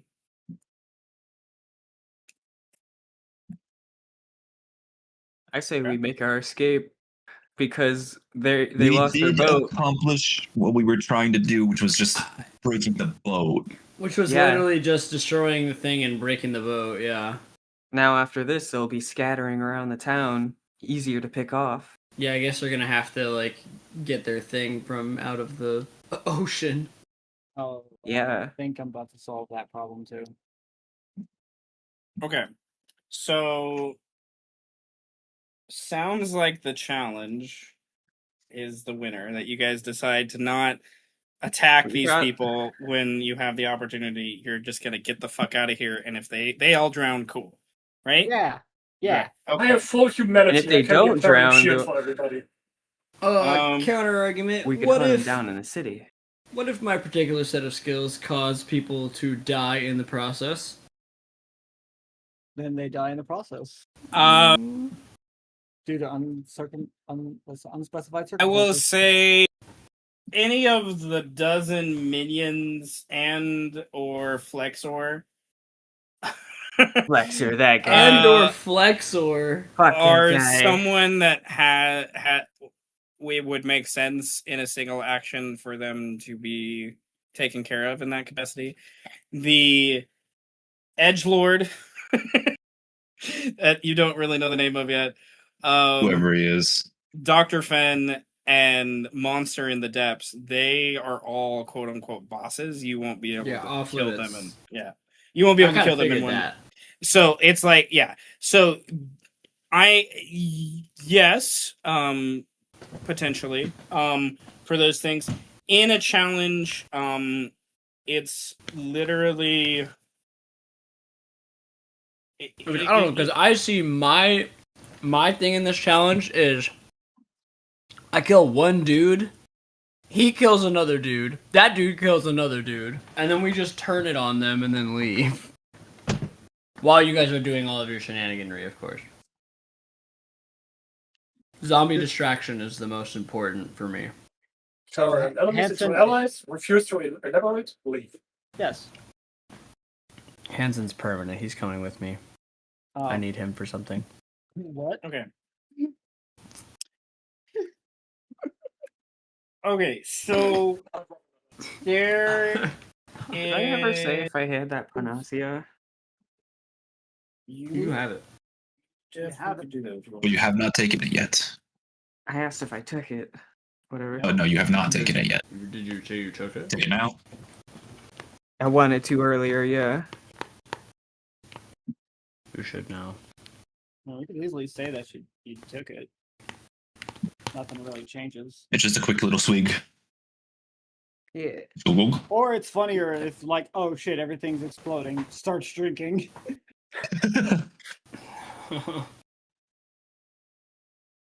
It's alcoholic Okay. joke. Whatever. Okay, Can't think of so a challenge as an opposed challenge, it's like kind of old school initiative in some ways. Like you guys go, then I go. You guys go, then I go. For those things, is kind of the vibe. But with the group broken up, kind of as they are, I'm gonna have you guys go kind of according to the level of the boat you're on, more or less. As a group, and then like those opposed on your level will go at the same time, so to speak. For those things, but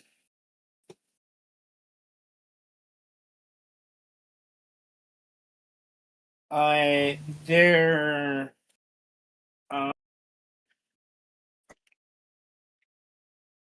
Where did my pen go?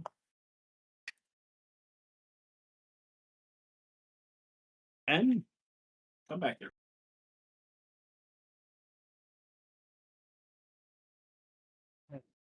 Bastard. Return to your master. There is no God. Oh, he's back. I clicked the wrong button trying to find my pen. It's in the book. Alright, okay. So, alright.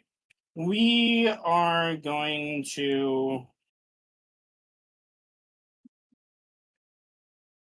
Alright. Your guys' goal is escape. Right? Partially, The yeah. other 100%. the other side of the goal by this point is revenge. Don't let you escape.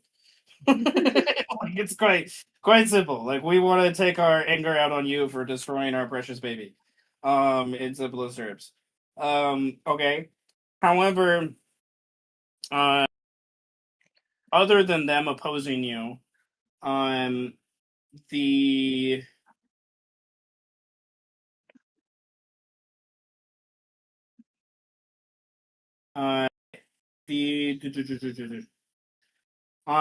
the that's interesting. I gotta reread this a little bit, but that's okay. I'm gonna roll with my first idea now that I look at that. Okay. The minor combatants and stuff are gonna try to oppose you, but then you have the sinking. So this isn't just like unlike the last challenge where like there and it was one roll with how well you did. But unlike the last challenge with no real time limit, there's going to be a time scale to where like eventually you're going to be underwater if you don't get out. And Luther is in a little bit more of a precarious position than the others, but I say that tenuously because I remember you're an occultist after I said that sentence. So I.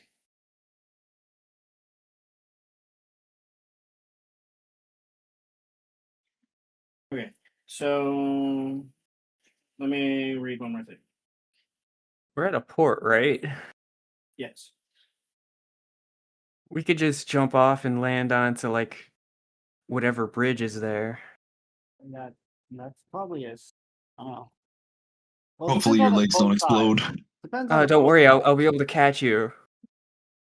If it's a Big really strong big arms. boat, then there's No, a I'll have to throw you with something that'll hurt a bit, but Oh, it'll be better than breaking your legs, you know? there's water on the other side. Water is basically concrete when it's higher up. We're not on like a cruise ship, right? a Like on yacht. a yacht, so you could jump off a yacht and be fine. Uh, And you have to Alright, keep yeah. you have to stay straight when you're hitting the water. What? Keep your legs straight before you hit the water. You wanna pin needle that shit. No, I'm So about to you just sort of- crack my head on that shit. Full I'm belly about to flop. I'm about to just get whiplash. No. Fucking crack my shit. Okay. It still would have worked in your. Damn. Goodness gracious, that's crazy. Okay. It still I works. in wonder your what they favor. just read. It still works in your favor, but this is chaos in general. So, okay. So the way. Oh no, This. Seth. This is Sparta. This is Sparta. Oh no, Seth. This is Sparta. Oh no, indeed, this is Sparta. Okay. Initial.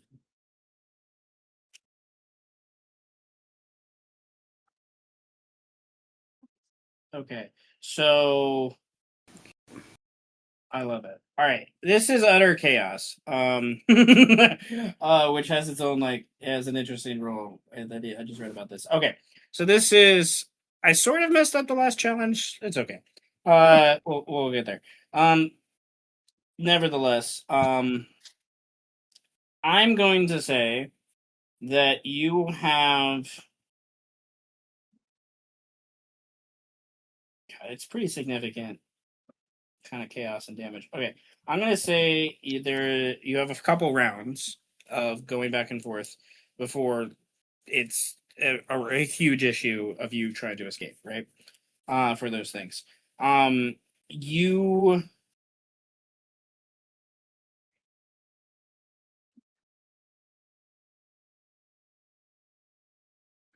there's I added too much to the degrees of successes for those things is what I did do, but that's okay.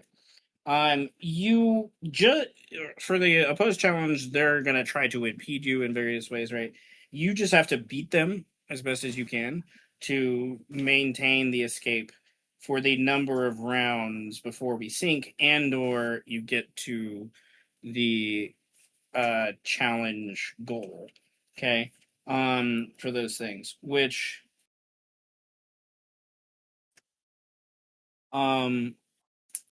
we are starting at a 0. Okay. And how challenges work is there's some negatives in here that I forgot to add, but it is a 10-point challenge because there's lots of moving parts and people going on for those things. And each of you being successful adds 1 point towards the thing. Okay. So you can manage your strain a little bit more.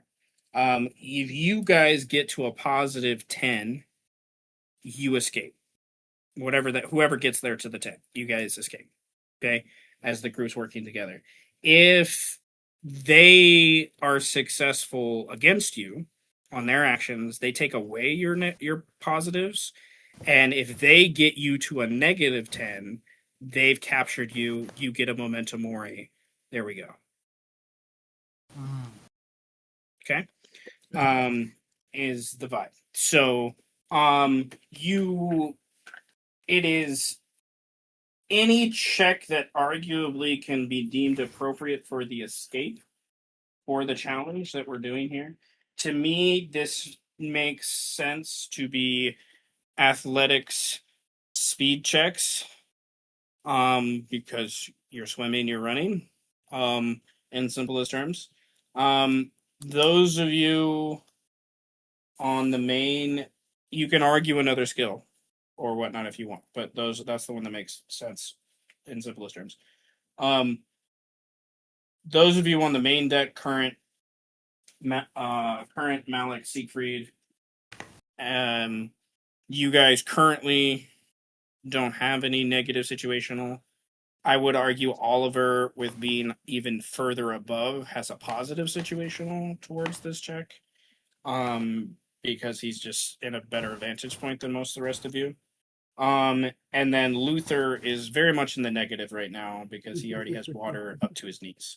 So, towards this check, for those things. So, we're gonna go from most extreme situation first, which is Luther. So, Okay. Luther, you need to make your check. This is going to be, I think this is an opposed check. So like he's gonna oppose you with like a similar skill to make sure you don't get to where you're getting. Does that make sense? Where you need like the stairs or whatever. So what are you doing so I can, how do you want to approach this? Okay. Remember when you told me about putting magic, like forcing magic into one part of the engine?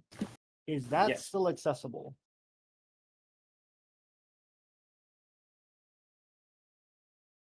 If you move towards it, I will put a -1 on the marker as you're making it more difficult for the escape to happen. You could do it, yes, but you will make it more difficult. And if you fail that check, the longer you spend doing that, though, yeah, So Right. Would it? How? Like I would be able to get over. I would be able to get to it quickly. right, you could get to it right now relatively quickly. It would make it harder for you to leave later. Leaving, I'm not worried about. I know I'm narrating from the point of view of you not having the capability to teleport it well. So yes. Okay. So I am. God, when the barbarian has a teleport, it's fucking scary, guys. Yeah. God. Oh. So okay. I will type what the panacea does also. I'm gonna do quite a number because I'm assuming that to hit this thing, it's not really a challenge as whether I hit it or not. It's how much damage I put into it, right? Yes. Okay, yeah. So then I'm going to do a couple of things. Yes. So I am going to get over to this.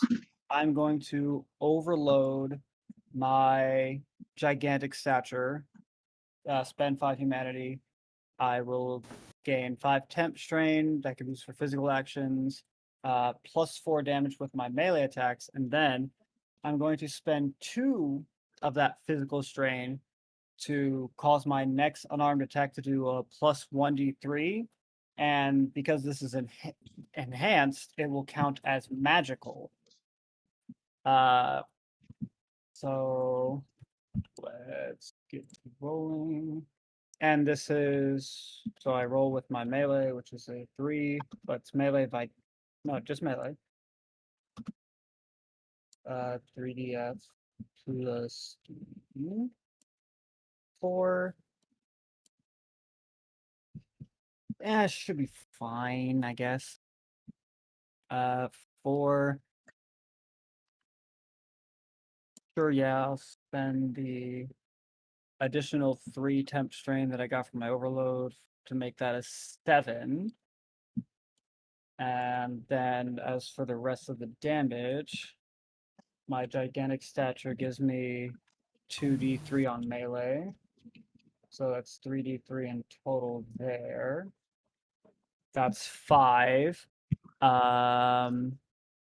That's 5. My unarmed attacks are a 4/4. So that's 9/4 plus the additional 4 for my melee attacks. That's 13/4. And then because this is a new scene, our motivations can be reactivated, right? Yes. Okay, then I'm going to activate my leave nothing to chance for additional 2d3 for another 5. So that's Oh wait, you only can use motivations once per session. one per session. Okay, so then we ignore that one. Okay. So Well, it's have gonna, you? Is it like a core value or is it a one it's a timer? core value. But Oh, I've have already you rolled any dice yet? I have. I've already So done we got it. a Did you roll- 4 plus Did you 4 roll one or earlier. two? Yeah, I rolled both. I already rolled rolled both of them. Oh, okay. So let's see, that's the 4, bumped into a 7, plus the 5. So that's the 7 on the roll. The 5, 5, 10, the 14/4. And since it's just base, and the difficulty is 0, that would make it 25 in total.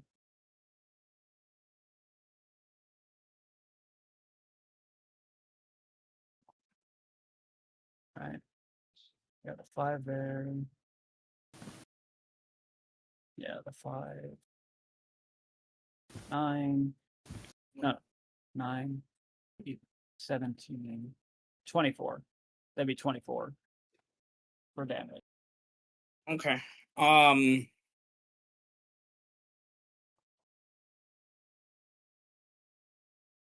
It's interesting to think about that.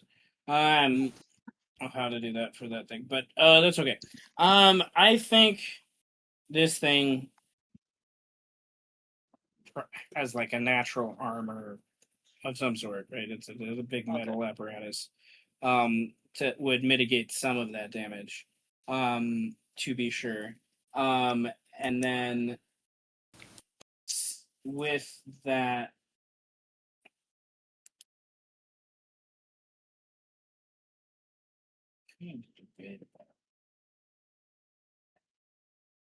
interesting. Okay, with that, that would be that much.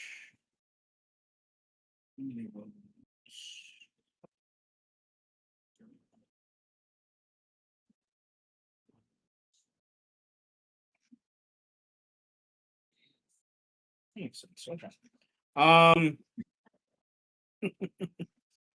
All right. Then I would like you, as you punch into this thing, there's a crack and a break, and then there's you hit some sort of energy, and that's when you're like within, I guess, in some capacity, and you almost break this current of energy. Like I don't want to say force field, like it's like but that's where my brain kind of goes. And there's this reverberation throughout that starts to crack this generator of things. But at the same time, She wagered the money. the monster has been able to get close enough to you to engage with you, if you will, to where I need Luther to roll initiative versus this creature. And then Luther is successful and will help bring the momentum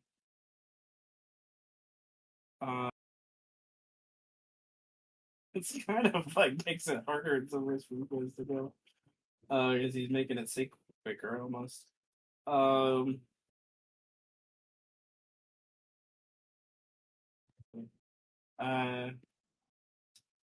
We're gonna balance. Column A, bit of column B. A little bit of both, indeed. All right. So,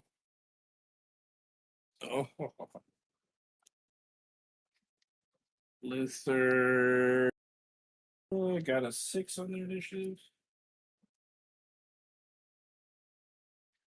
and then Okay. let's go. I'm going to spend my momentum mori to give myself a 9 initiative with a +3. Okay. But I'm also going to court death for an additional momentum mori. Feel like you've been waiting for that. It makes sense. It makes sense. Okay, so gaining an additional +3 or just gaining a momentum? Just the momentum mori itself. Okay. So you court death. It makes sense. This guy, he rolled better on initiative than that. As he gets up on you. And so, and you are big. This thing is bigger. Which is a weird thing to say in this campaign with everything we've described for Luther. This thing is a man meets a fucking Nile crocodile amalgamation thing. Like he is easily like 20-foot long, not including like with the tail. His tail of that is probably half his body. For those things, his mouth is probably like 3 feet wide easily. He's a huge monstrous thing. Who was a fun creature to make. Nevertheless, he gets up on you, but like, and you basically have to by this point. I know what I'm saying. I'm prefacing, but you have to by this point, like, either flee to get out of here. You'd have to do a flee check or some ability to get you out of here to even be part of the challenge anymore. You're now part of initiative, because of what you chose to do. But it did give the group some positive leaning towards what they're doing because this guy is fully distracted by you for the immediate moment. For those things, but I want to jump to the next layer up. There's only one person on the next layer, and it's the guy you tripped. He's gonna roll a focus check. If he's gonna roll a raw focus check to just make a quick decision for me. How's next fall? Okay. About like Or does last fall, he fuck. does he continue with what he's doing or does he turn around? For those things, I think he would fail to like keep going down below. He turns back around, realizing the chaos, and starts to head back up the stairs. He is going to now do his action for the challenge, which he is going to roll a athletics check, or does he have something else? Let's see. Yeah, you can do that. He turns around, and at the bottom of the steps, he sees Siegfried. And he is, before he even climbs the steps, he's going to tell Siegfried, I think you should come help me down below. Yes, I think that's what you should do. We'll play a song, excellent acoustics down here, and that axe of yours, I feel like would help with whatever's down here. So you feel this magical presence from his voice enter into your mind's eye, he is going to roll a charisma presence check to try to charm you. Uh-oh. You can roll a discipline, focus, or stability will to oppose this. If he's successful, not only will he charm you, but he will also gain a momentum point towards impeding your guys' escape. So, he's going to roll charisma. Okay. And then he's going to presence. Yeah. I'm putting free strength. You just said willpower, yes? Ability Willpower with stability or discipline focus. 5. Willpower, just Alright, willpower is fine. So, can try reroll. Let me go with that first. If you have a rank B, I do.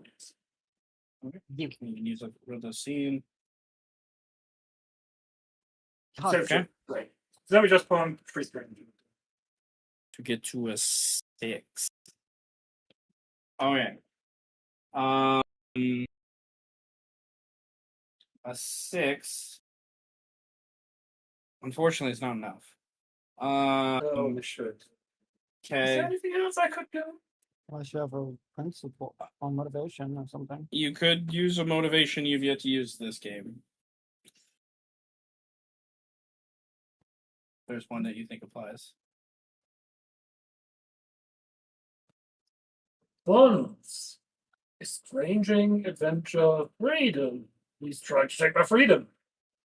Okay. I can see that. That makes perfect Yeah. Roll a d3 sense.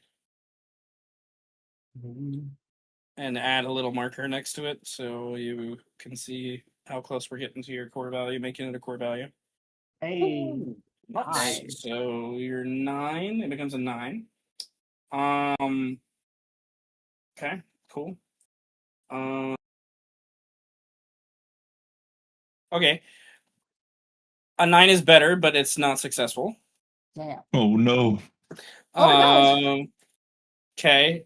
He rolled an Better 11. He rolled a 3 on the dice, so and he has I can't use any of my skills. Can I? There's any. Unless your skills have an anti abilities. If you have an ability that helps versus breakdown, because that's technically what this applies to, then look over, see if there's something there. But I need you to. I have something. What in Okay. rank 2? 2 initiative points. I don't have initiative points. So What? that's you just spend humanity. That's fine. We're out of combat. Okay. Plus 3 ability bonus to checks against daze and breakdown. And magical damage reduction against stress and That is really helpful right now. Yes, That's do good. that. Do that. Very Do that. convenient. Do that indeed. Okay, Kat, you can't gotta stop walking on my Whatever the keyboard. hell that is, do it. Weapons for 8. I'll buy your entire stuff. Okay, do that. Spend the humanity to do so of whatever rank that That's is. rank 2, so I'm using 2. And I'll just Humanity. say, that is a really terrible idea. I don't think I'm going Okay. to do it, but have fun down there. Roll a d3 at a -1 plus 3, so add a +2 for your breakdown. So a very small chance that you break down. Come again? Roll what now? Cat, Roll stop a it. d3 plus 2. Oh, a 3, a fudge dice plus 2. Yeah.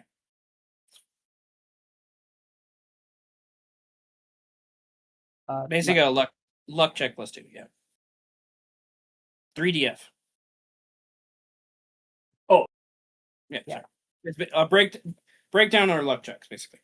So yeah. Roll That's one. Hey. a 1. Okay. So this ability is interesting. Okay, so he tried to charm you. Okay.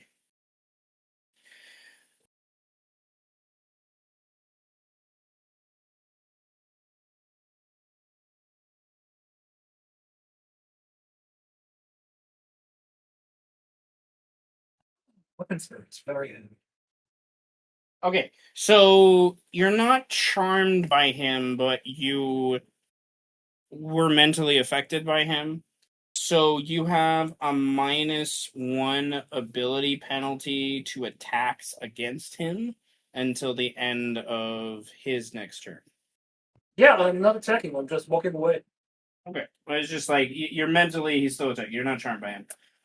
For those things, so that's fine. Nevertheless, we did the thing. He was successful though. So with that, that does bring you get impede your escaping into that idea. Okay, that is his turn. Now we go up to he joined that floor. Now we go up to this floor. So we have Siegfried, Malik, Current. Which one of you would like to go now for the challenge? And then I will have after each one of you go, one of the others will oppose you. Current, do you want to go first? Because it sounds like you're like surrounded alone over there. Oh yeah, probably. I guess it just involves zombies and Pinky and me just doing like the split on these three guys. Doing the splits.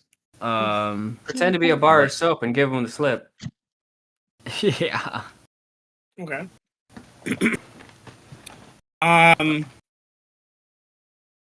Okay. You are by positioning. You sort of have the easiest position to dive into the water. Whether or not you get sucked in by the undertow is a different story once you get under there. So you could attempt to do that, or you could attempt another thing to cause a distraction or create more chaos to help others kind of escape, is the idea. Right now, everyone's still on the boat, in simplest terms. So, what do you do? Right. So our objective is to escape. I am surrounded by 3 dudes. Did the boat get rocked at all while we were like Oh, yeah. standing on this catwalk? Oh, yeah. And we didn't get like but it wasn't like shifted enough for all just like fall over and stuff. Not yet, no. Not yet. Oh my god. At the end of each round, things will happen. So, Well, once everyone's gone. Dude. I don't want to try to dive into the water just in case this shit starts sinking on top of me. That sounds really bad. Fuck, man. I guess, like, how far away are my friends from me? They're, like, far back, right? Across the dock? Like, across, like, the deck of the boat? Yes. Oh, You're on the right side of the boat, right back part of the boat. They're on the mid-left part of the boat. Oh, But we're God. together. Yeah, you're on you the guys same. are together. You're on the same. Yeah, Siegfried and Malik Siegfried are and I, together. yeah. Are right next to each Yeah, other. I am You not. probably could see their heads from your position, but not any of the rest of them because of the storage and people. And Okay. definitely Arthur Fenn is in between you all in some ways. But we do. Oh, fuck. Man. I don't know. I guess I could... I don't want to leave you guys. I it think sounds Siegfried like- out of here. Any of you on the main deck, if you want to... Okay, the challenge... I want to clearly say this by now. The challenge is helping to make sure everyone escapes. Right. If you personally want to roll a flee check to just leave this and you're successful, then you can leave if you're successful enough. But then the rest of the group is here during the thing. And if all of you choose to do that, then I don't know. We'll figure that out. The group's basically splitting in 5 ways by that point. Right. So, because I'm thinking I can send, like, And I right guess I could, now, you like- guys can do that. Like once it starts sinking more, that's a different story. But Yeah, I think I could like send my zombie that way towards them just in case, and then take Pinky and just dive off the boat and like get okay, in a better position to like. So I'm not on the boat, I guess, while it's sinking. But Okay. it's gonna take a lot of movement, and I don't move very fast, so it might fall on me. Indeed. They're within the same area as you. Right. And this area is somewhat large, the deck of the boat. But it wouldn't be, and we're not in combat yet, so only Luther's in combat. So, okay.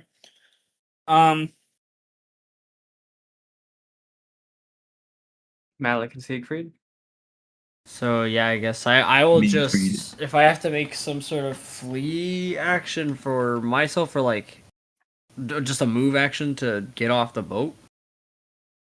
I will do that. I guess make Okay, my yeah, no, my it's move. it's a flee action. That's what you're Okay. making do. So, flee. You're gonna roll. It's an athletics speed check. But you're gonna be opposing the 3 dudes that are on the deck with you. Okay. With a speed athletics check, and if you're successful,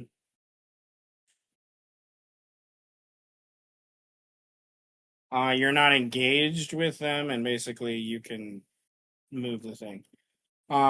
It's also if you're successful, I'll add a momentum point because technically you escaped.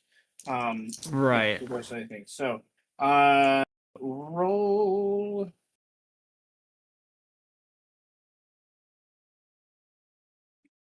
Definitely gonna be spending some encounter strain. Well, these are the cultist guys.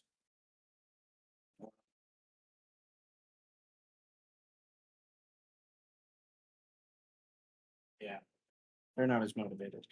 They're Not as definitely motivated. they're not as motivated as They're the not other as loyal guys. to the cause. Maybe I could, but, Okay, so I'm just gonna roll, and whatever they have as the dice roll is what I'm gonna keep because they would rather spend their strain to not die than like I think by this point these 3 guys would. If it was one of the other guys, different story. So Well, good sir. I am just rolling a like speed check with athletics. Yep. Oh God. I'll give you a +1 with Pinky. +1. And because zombies jumping away at the same time, you said, so there's like a little bit of a distraction. I think from them trying to like piece who to follow. Okay, speed. Huh. Isn't the zombie we have the fucking vampire dude? Yes, tried to kill sir. More or less. And they're scared of him? Yeah. Okay. I'm gonna spend. So I do have a B in athletics. I'm gonna spend 2. So I'm gonna go to a 5, which is really good for me. So I'll fucking take it. That's like ridiculously speedy. That's like really good for me. Okay. So Current and Pinky dive off the back right side of the boat, disengaging from those other 3 guys. They kind of come to the edge and then see the zombie that's jumped down below and is trailing straight towards the rest of the party to try to help with some of the distraction. I would now like the zombie to roll a insert check here. I don't know. What is the zombie doing to help the group escape? Is he attacking? me too. Is he Yeah, grappling some probably. people? Is he running encouraging a tag game? I don't know. Encouraging a tag game. Challenging their former friends to a rap battle. I mean, Offering discounts on your current car insurance. yeah. I guess it's like, yeah, I guess it's attacking people. Like, I don't want to be unblunt about it, but it's just gonna start. But it's gonna start triggering Malik if I start killing people, man. All right. This is Oh no, I'm just unfortunate. no. Siegfried and I are out. Don't worry. No, that's fine. Okay. Okay, Yeah, then we just. yeah. Also, like the boat is sinking, everything's on fire. There's like circumstantial. Yeah, he's sentient. He could leave if he'd like. He has his own free thoughts and will. Telepathy. Okay. Wait, is it telepathy or telekinetics? Whatever move shit.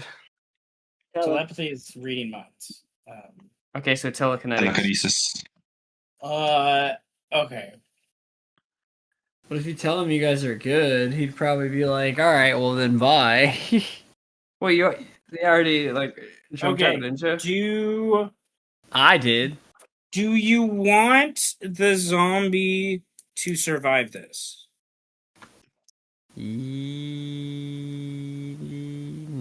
Nah, he doesn't have to survive this. Okay, that's what I like. Isn't it your most powerful zombie yet? Yeah, It but is. if he fucking, You always get it another. is, yeah. But if he, what a better time than now to like. Okay.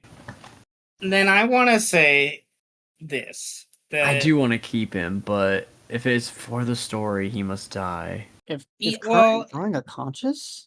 He might be. Have him grab one guy and go down with a ship. I would like you to roll a luck check for it. Fuck. I gave him sentience in hopes that he would come back to me because he loved me. Because I am his creator again. His second creator. A luck check, you said? Yes. A luck check indeed. Oh. Oh my god! Okay. Oh, So Wait a minute. that's like the worst luck we've seen. You have a what? I could change it. I could change it. I could make it all go away. Make it all go away. He has the Mori. I do have the Mori. No, the dice. I gotta let the dice do their thing. Okay. Well, Fuck you, fudge dice. the zombie is Fuck you, Craig. I Fuck you, Flexer. there's a good number of them Fuck you, distracted Craig. and stuff from the zombie, and I think learning has sentience. I'm not sure if it's a fighting or an argument that happens. Now that I think about it, but What kind of guy was this guy? a group of them get distracted with the idea of him approaching, and that gives you guys some positive momentum, which is good towards actually escaping. Current gave you a little bit more. I'm gonna say a good number of the quote unquote henchmen are distracted by that. So they're going to get a -2 bonus on their check here, which will mean that they fail with a check. So this now goes to before Arthur Fenn or Flexor get a chance to act as part of this challenge to impede you. One of the other of Malik or Seafried could take an action. I'll take it because I think I could get a. Or Oliver could take an action now too, because you're kind of like above if Oliver wanted to. It's just there's no one directly impeding Oliver, but if Oliver wanted to jump in, he could, at this point he could. If he had an idea. So, nevertheless, which one of you three wants to go next? I would like to if nobody else is opposing. Malik, what do you do to help everyone escape, or do you flee yourself? Because you definitely could. Siegfried, have you ever flown before? No. I would hope not. Well, you're about to. Oh fuck. But we're gonna have to hold on to each other, okay? Works for me. All right, come here. All right, and then All we're right, holding gonna on. basically hug onto each other. I'm gonna overload my harder, better, faster, stronger, just so I can get that once per round move to anywhere I want to in the area. So I'm basically gonna make us fly over to the docks and completely off the ship.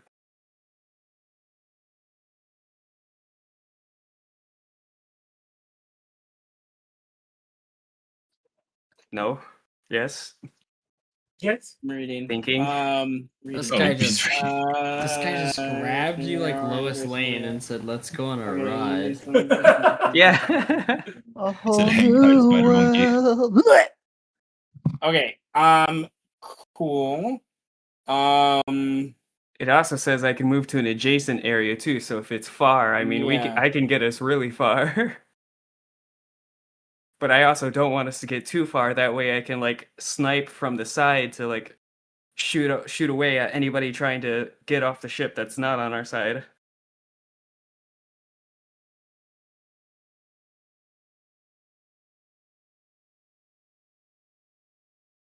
Can I be a rascal?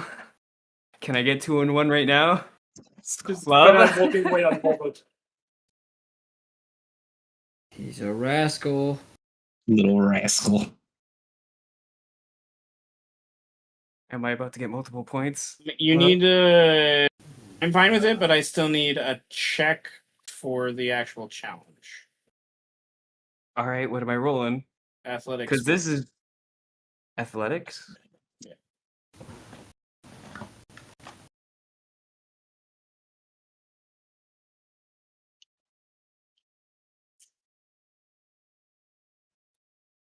Speed.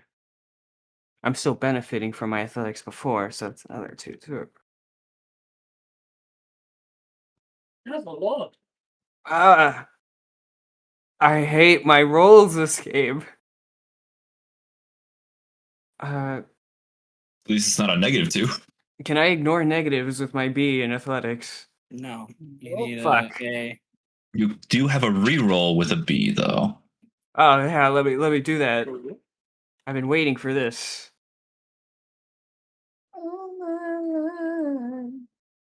Hold on.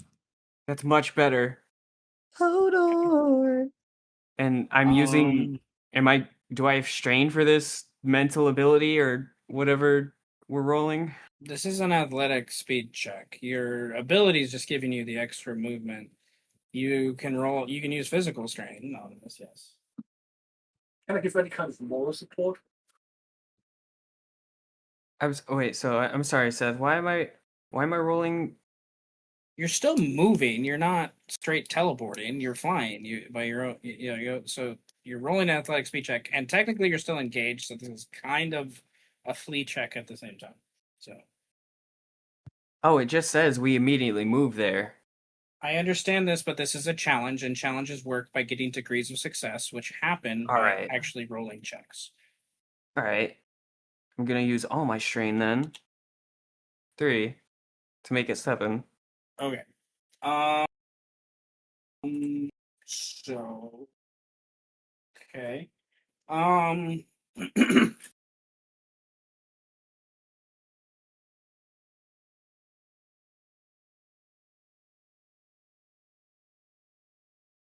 Okay. Cool. You guys.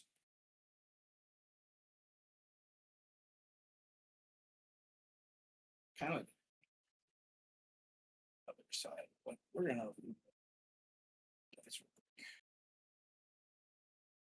Okay. So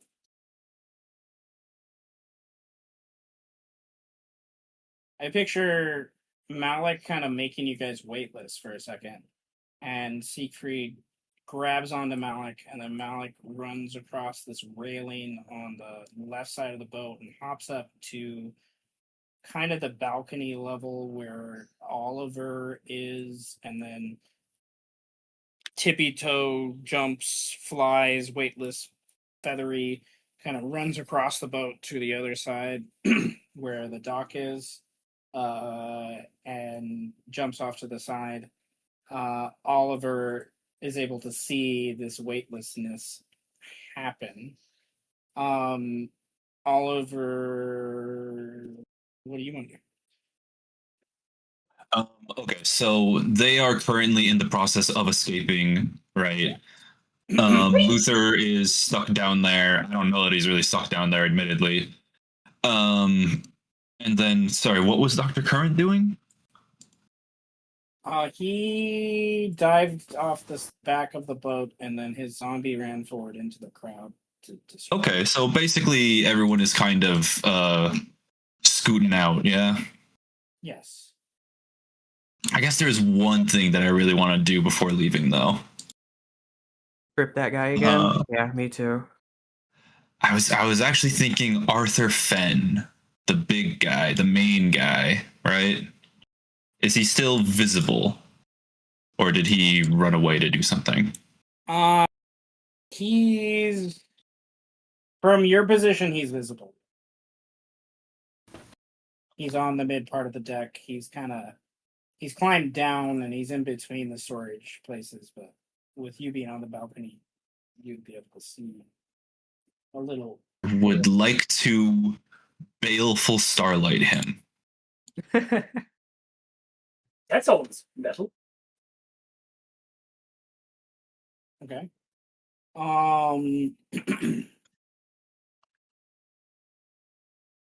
Okay. Okay. So Annihilate. he's gonna Make sure they go down with the ship. willpower, stability.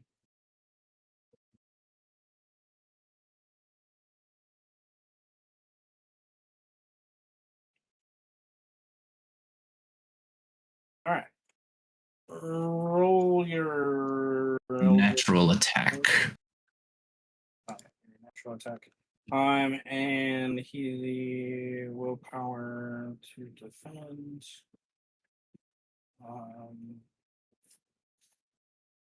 Where is it? There it is. And I'll pump up with 2 spiritual strain for this.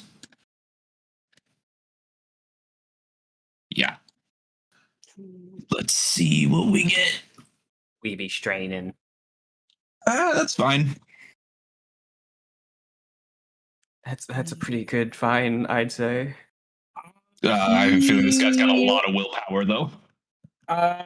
Per the Oh, yeah. narrative already, he technically is surprised by you because he's not aware. So, per the attack rules, that does mean he has a -3 to defend himself. So that basically takes away his strain that he's spending in simplest terms. So yeah, it takes away his strain. So that would come at okay. What'd you get? I got a 6 on the attack. Okay.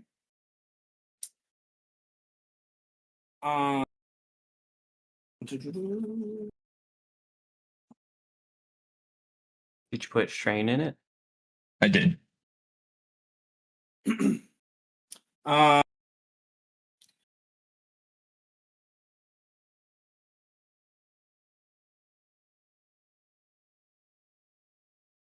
Reading something. Okay, so he is a soldier and has field experience. So he breaks ties. So he got a 6 to defend himself. It means he wins. Even if I did get to spend a strain, it doesn't Everybody's a matter. fucking soldier, aren't Yeah. they? Yeah. It's such a good ability, guys. I'm sorry. It's such a good ability. Especially for a boss of Arthur Fed. So yeah. Now, however,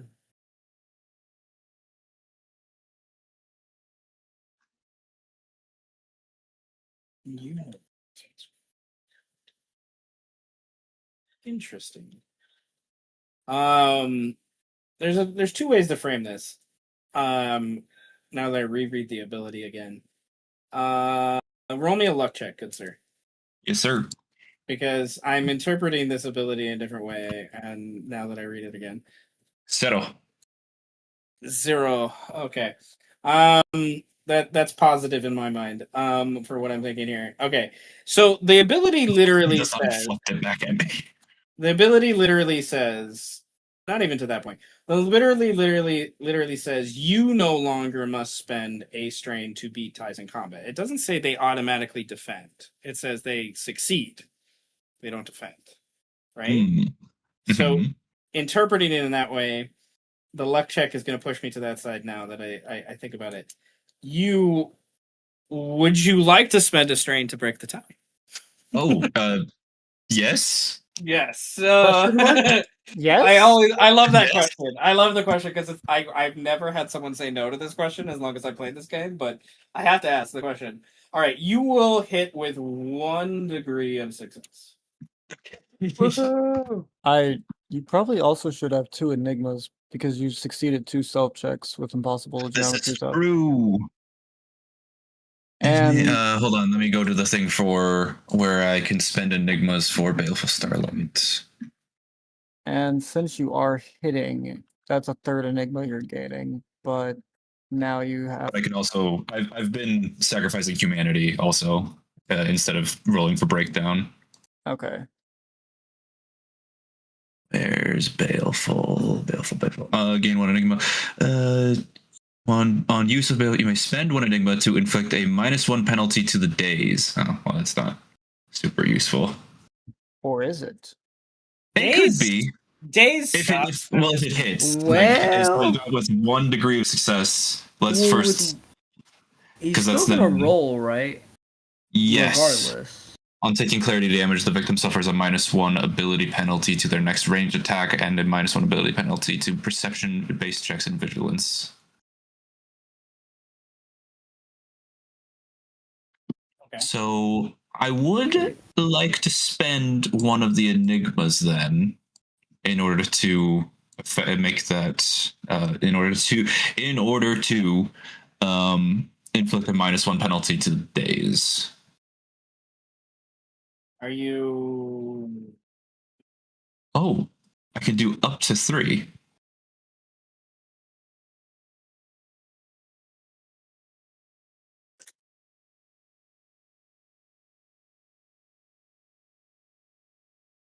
Oh, I think something happened. 1 second? I gotta fix something for my sister. Okay. Yeah. God is dead. I guess the real question is, does if I hit him, do I gain that enigma immediately, or is that Yes. after everything Yes. resolves? Is it immediately On dealing damage, and dealing damage? It explicitly specifies this means it is possible to gain enigma on dealing damage with this ability, and that same Oh. enigma to penalize the day's check promptly.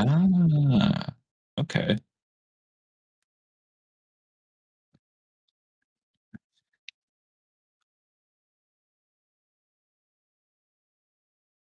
I feel like enigmas need a rework because it's way too easy to ignore the negative aspects of them. Yeah, I guess it's because it's basically supposed to be wild magic, in a way. But you could just spend a resource to ignore that. Well, that's only Yeah. at a enigma of 2. Past that, you can't. Like once you have 3, but it's that it's so easy to spend it before you're casting with 2 enigmas. Okay. Yes. So, how much damage is coming at me first? 4d4. Sorry, not 4d4. 4/4. 4/4. Clarity damage.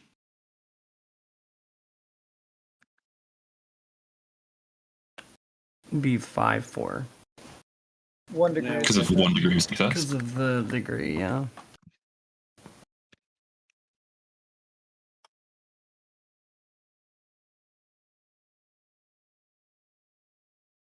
Okay. Okay, 2 things. Okay, so that is if 5/4, that's 9 damage. So 5 or more damage is at a -1. So that makes it a -2 with your thingy. Correct me if I'm wrong. But I can go up to a -3 if I spend more enigmas, which I think I would like to do. So he's rolling at a -3. So all right. You would yeah, okay, cool. To get him to a -3, you'd have to spend 2 if I'm understanding this correctly. Yes. So then I'll have 1 enigma left over. Okay. So he will roll at a -3. He rolled a minus on the dice. Oops. So What he's at does a that mean? -4, which technically it stops at -3, just so you know. But he okay. -3 on days means that you're stunned. You may not use skill features on your next 3 checks or passive attribute values. You lose 3 initiative points. You suffer a -1 situational penalty on your next initiative check. If an entity is stunned and would be afflicted by stun again, increase the initiative check penalty by -1 to a maximum of -3. Okay, so essentially, yeah, he can roll things, but he can't like really do anything right now. In simplest terms, stun. It's a little different than D&D. Like they can still act and move, they just can't do like full things. He's that is the next 3 checks like that yeah. Okay, so lots going on there. I'm going to say I was saying you guys were at with what Malik and Siegfried did with their you know twinkle toes escape kind of vibe. Across the railing. You guys got yourselves to a +7 out of 10. And I was like, well, there's 3 bonuses. There would be 1 if you got 1 for you being successful, Oliver.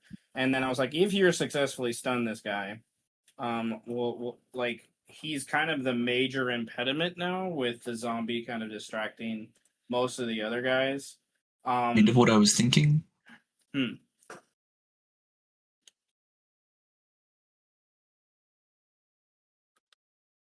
Yeah, what? No, I said that is kind of what I was thinking. That he was okay. Cool. the major impediments because everyone keeps saying the name Arthur Fenton. So I'm like, oh, he's probably pretty important. So Oliver, you baleful starlight him. He's stunned. There's no one really to impede you other than him, as he's the only one that kind of has a long range thing that would now be aware of you after, I think, some of that idea, as you reveal yourself on the balcony, and then it would be a simple hop, skip, and a jump for Oliver while they're distracted by a zombie to like literally almost walk off the boat as it starts to sink. Or alternatively, for aura points, use impossible geometries, spend my last enigma to teleport. You could, yes. You'd need 2 enigmas to do that. Shit. I still can do rank 3 though. Okay. If you want to do that, that's fine. It's only humanity. It's not important. Okay. Meanwhile, Luther is down below the water, engaged with a monster. So, I think looking at the time and everything with where we're at, this is probably a good place to stop. For things. I got a funny idea though. With transitions and stuff. So, Is it the book? the imagery, there's a couple of the henchmen, if you will, that probably have jumped off or escaped in the process. And then you guys are loosely doing the same thing, but on the dock while the ship goes down and a zombie's just grabbing guys, throwing guys, and getting dragged down into the water with the rest of these guys. And then eventually a couple of them would probably break away from the sinking boat, those that could, and realize it's a lost cause in simplest terms. So the group on the dock, Current and Pinky and Malik and Siegfried and Oliver, would see that occurring. Do you guys watch and wait, or do you guys go find a safe place and hopefully Luther catches up with you? I say my vote is on waiting. We gotta Waiting. watch and wait. Also, if anybody else's head pops up that's not Luther's, we could, take a pot shot at it. Yep. Indeed. Okay. It's easier to shoot them when they're trying to swim back up. Yeah. It's dark. I'm sorry, but I love it's it. true. I love it. No, it makes sense.